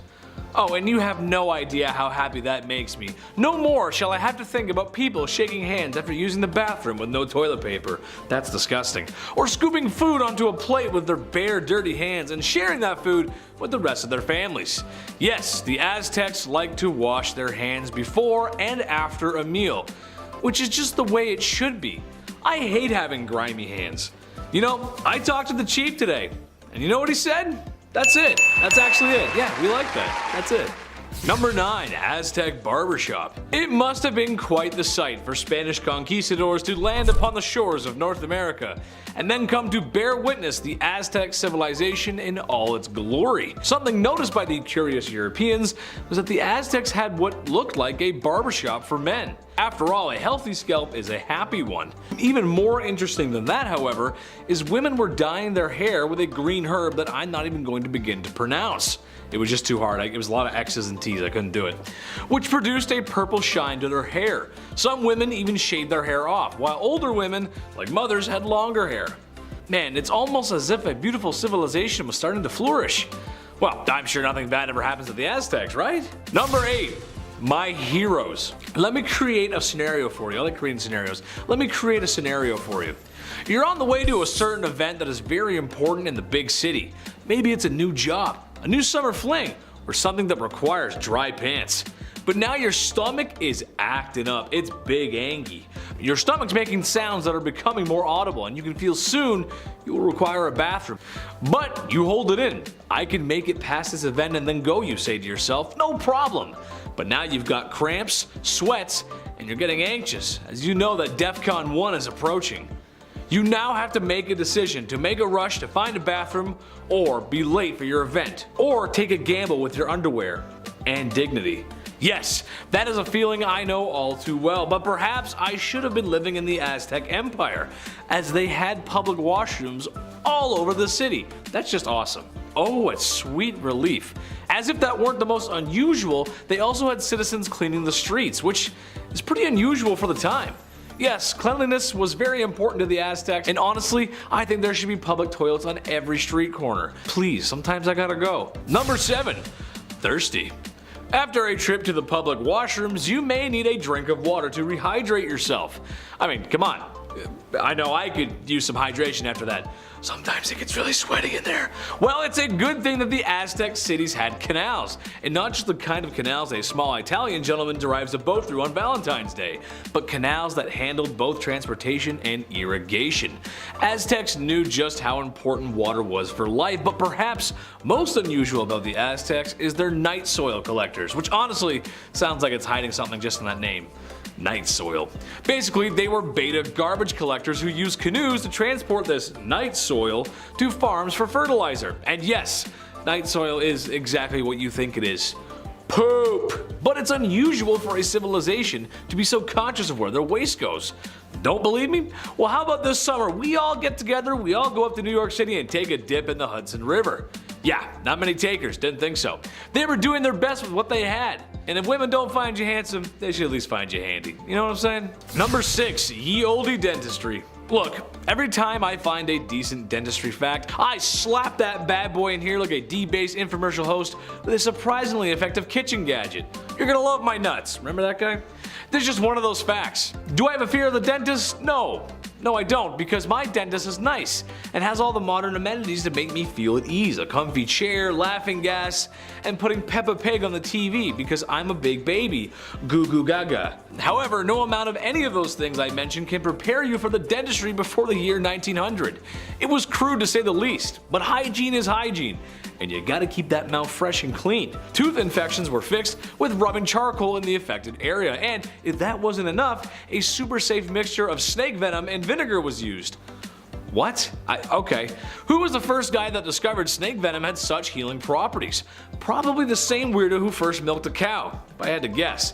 Aztec dentistry included fillings and tooth removal as well. Also, ladies of the evening dyeing their teeth distinct colors, so then you know, if you know. You know?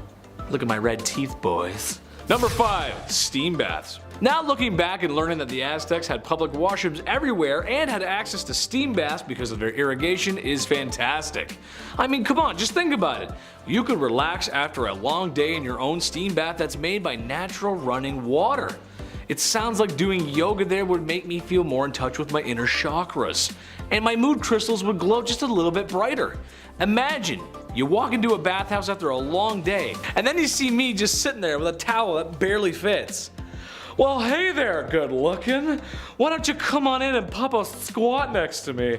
I promise I don't hog all the steam. I know it sounds like an amazing time, right? The more we talk about the Aztecs, the more they sound like a perfect society. I wonder what happened to them. I'm sure it was nothing bad. They gotta be out there somewhere. Move over, fellas, I'm coming in for the steam. The steam was thought to have healing properties and was connected to their spirituality. Women even gave birth in the steam rooms, which feels like a really sweaty time. I don't know about that. There's a lot of sweat. Number 4, Bath and Body Works. It's clear the Aztecs were just cleaner than the other civilizations of the past, and honestly, I'm here for it.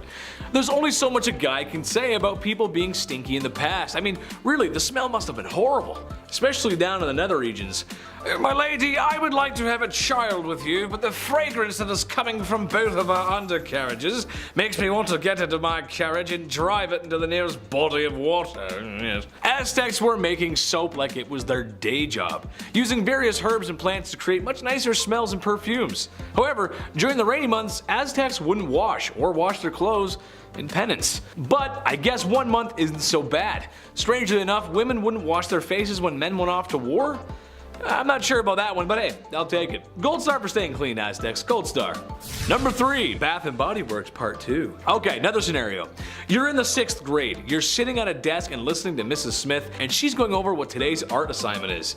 As you begin to reach for your favorite shade of red crayon, an odor hits your nose. It's unlike anything you've ever smelled before. And it's coming from your armpit. Puberty-induced body odor. Not to worry. Your buddy has a can of the finest spray deodorant there is. He hands you a black can that says Axe. You are now one of them. And you start showing up to school dances with a seafoam pink button-up shirt with the collar popped. And a Justin Bieber haircut with the hat on backwards. Yeah, that's right. All while drenched in a can of Axe's finest. Shark tooth necklace shows every girl in the room that you're a tough guy. God, those guys are the worst. Okay, no, the Aztecs didn't go that far, but they were aware of the horrors of the classroom BO and recommended a special bath prepared with lovely smelling aromas, which makes sense. Good smells go in, bad smells from your bum, they go out. However, there's 2 ingredients that make me question things. Apparently, no odor-killing bath is complete without a fresh bone from a dog and a human. I'm just gonna leave that with you and think about how you'd feel with 2 bones floating in your bath. That's disgusting. Apparently they had to be fresh too, that's gross. Number 2, the Aztec Classic. I'm glad the Aztecs had better hygiene because for once I don't get super queasy talking about the things people did. However, it wouldn't be a video about Aztecs if I didn't talk about their favorite pastime. Sacrifice. And honey, if they were giving out gold medals for it, the Aztecs would be record breakers. Sure, they weren't the only civilization to sacrifice people, but they did it with such theatrics. It would make my old theater teacher very proud. But unlike most civilizations, the Aztecs did this all the time. Whenever the calendar called for one, it was time for one. And if they ran out of people, they would go grocery shopping for more.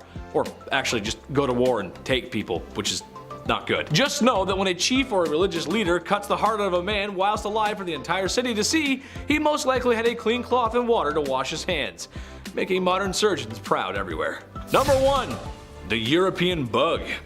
It's safe to say that Aztecs, while not as clean as people today, they were striving for better hygiene, more than any other civilization at the time, really. However, no amount of hand washing, sacrificing, or putting herbs in your bath can prepare them for the Spanish. Not just the swords and the guns and invading and such, no, I mean the sickness that Europeans brought with them. It's a plot similar to War of the Worlds, except the invaders brought all the nasties with them. No matter what the Aztecs did, it wasn't going to stop the waves of lovely things the Europeans brought over. Armpits are clean, but now they got black lungs. There's too many diseases to even name, there's a lot. That's gonna wrap it up for me today, guys. Make sure to like, comment, and subscribe here at BumbleBee, and if you too want your armpits to smell nice, then check out my socials linked down below. I've been your host, Big Shed, and stay sweet, my little honeybees. Number 10, snake eyes. Well, not exactly snake eyes, but after extended use of belladonna drops in the eyes, you would probably wish that a snake bit you in the eyes. Belladonna is poisonous. It's no calzone, red flag. But yet it was still used by Egyptian royalty. Basically, the drops of poison would dilate your pupils, and that would be considered to be beautiful. For some reason, I guess, okay. Extended use of the drops had terrible side effects for the user, blindness being one of them. You gotta remember, folks in this time have no social security, and the best doctors can do for you is tell you to go take a bath in crocodile dung. And to pray to the gods for more, I guess. Sure, okay. So to avoid that tragedy, go for the natural look and avoid the eye drops. You'll thank me later. Number 9, more eye stuff. Thought I was done with the eye stuff? Well, guess again, amigo. I ain't done yet. I've got lots more to say about that. Okay, maybe a little.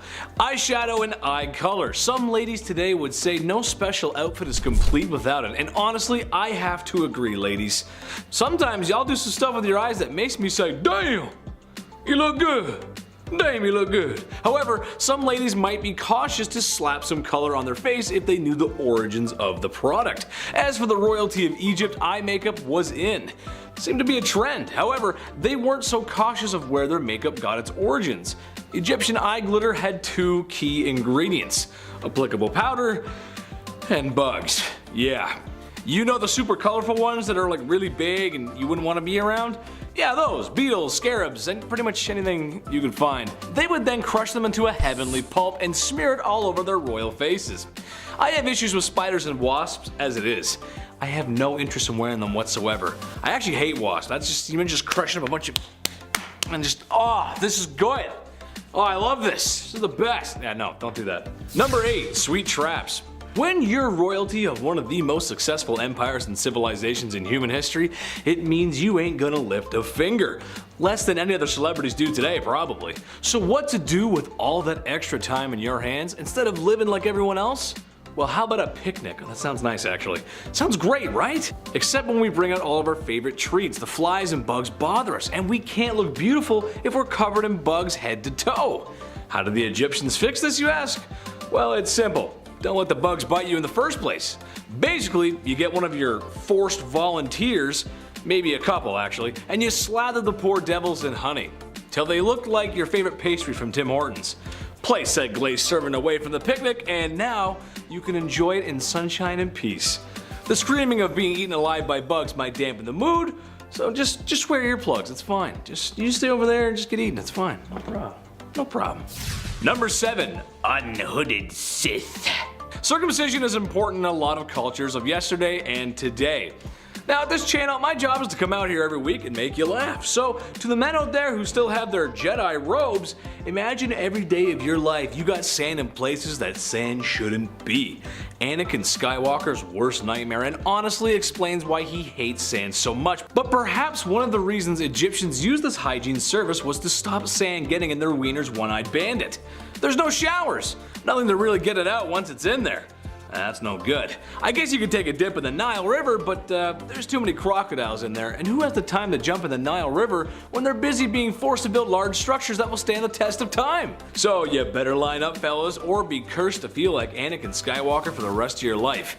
The prequel one too, not the cool animated one, the one that whines a lot. That one. You don't want to be that one. Number 6, nice dentist. Turns out not all Egyptian dentistry is completely awful. It turns out they may have come up with the first toothbrush.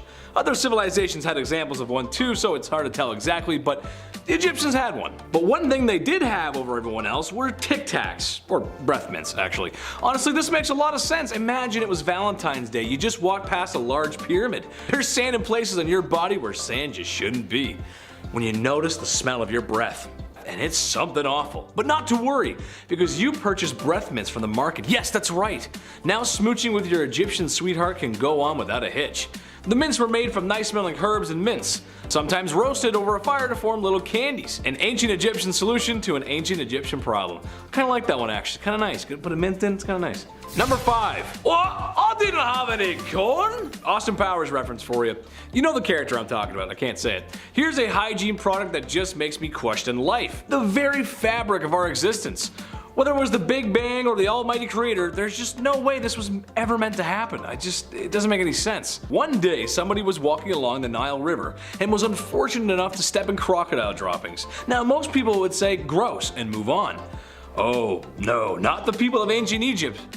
They felt the stinky, squishy unholiness on their feet and said, yes, we must bathe in this. And they did. They took the forbidden mud bath, the brown tsunami, the cesspit of no hope. You can call it whatever you want, really, it's horrible either way you look at it. Supposedly it was meant to keep you young and beautiful. My only question would be, at what point did they realize poo baths were a mistake? Was it when they were smelling it and it was bad? Or was it when it accidentally got in your mouth or something like that and you're just like, oh what got that out of my mouth? That's the Scottish Egyptian, in case you were wondering. Number 4, waste removal. This one is kind of a broad stroke, but hear me out. There's no plumbing, no waste removal, and people kind of just go wherever they want. A lot of that unhygienic waste is kind of just laying about. However, the people of Egypt also had the advantage of the Nile River, which means they use that bad boy for everything. Transport, irrigation, a water source, and of course, a bathroom. Which, in case you didn't know, your source of water and irrigation should be two separate, they shouldn't go together, that's not good.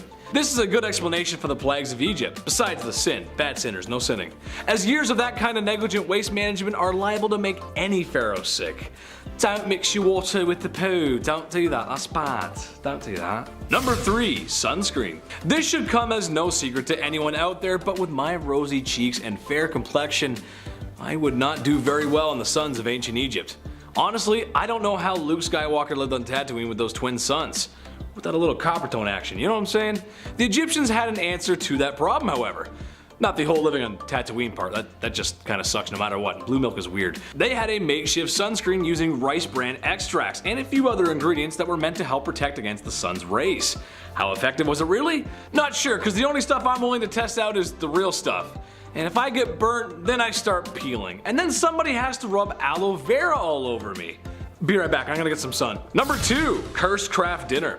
You've got no plumbing in your palace, and it's time for dinner. So how does an Egyptian royal make his favorite pot of KD without water?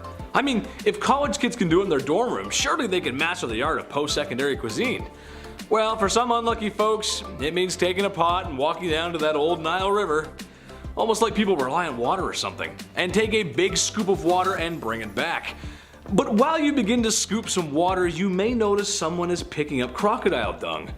And people are bathing in the water.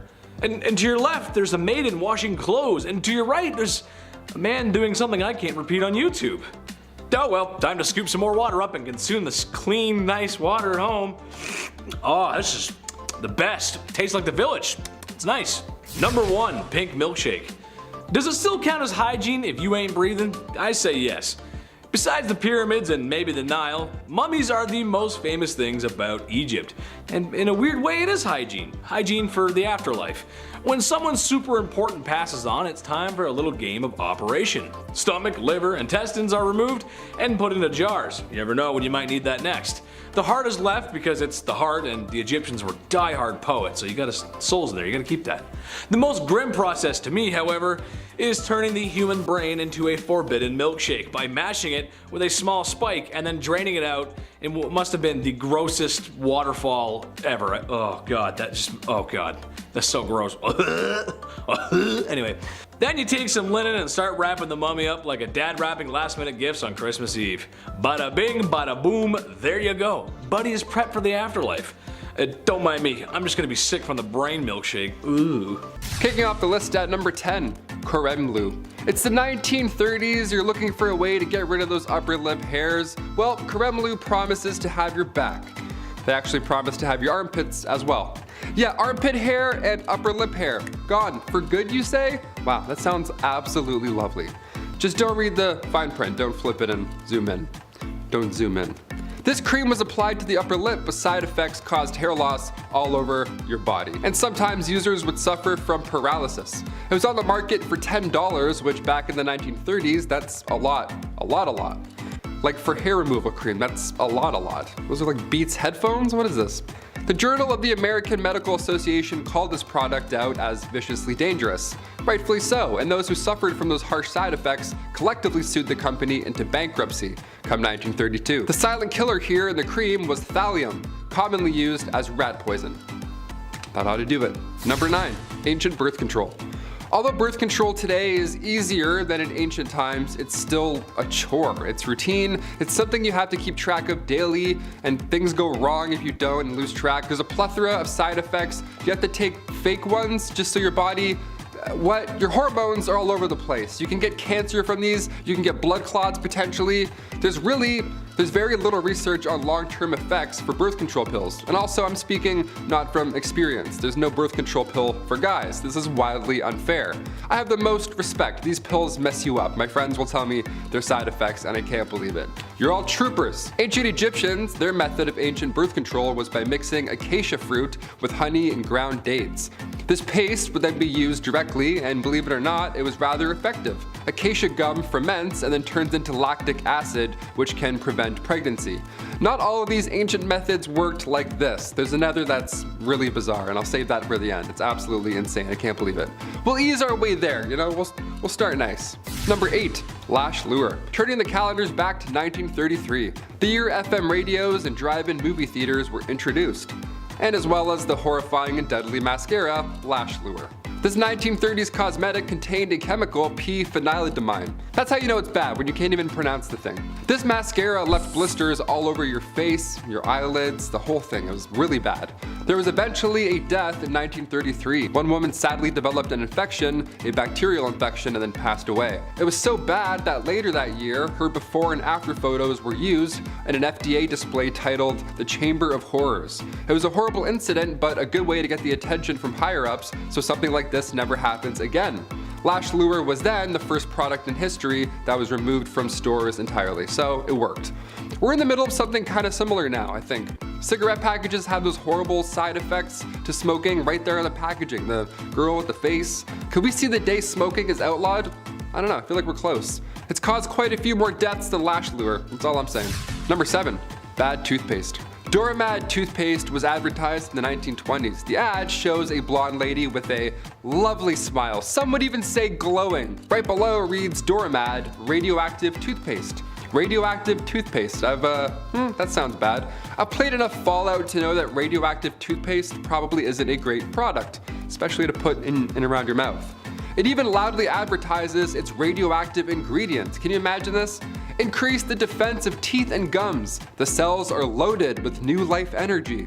Good gums don't bleed, they actually glow. That last one I made up, but you can't tell, right? How insane is this? This secret ingredient to shinier smiles and brighter futures was thorium.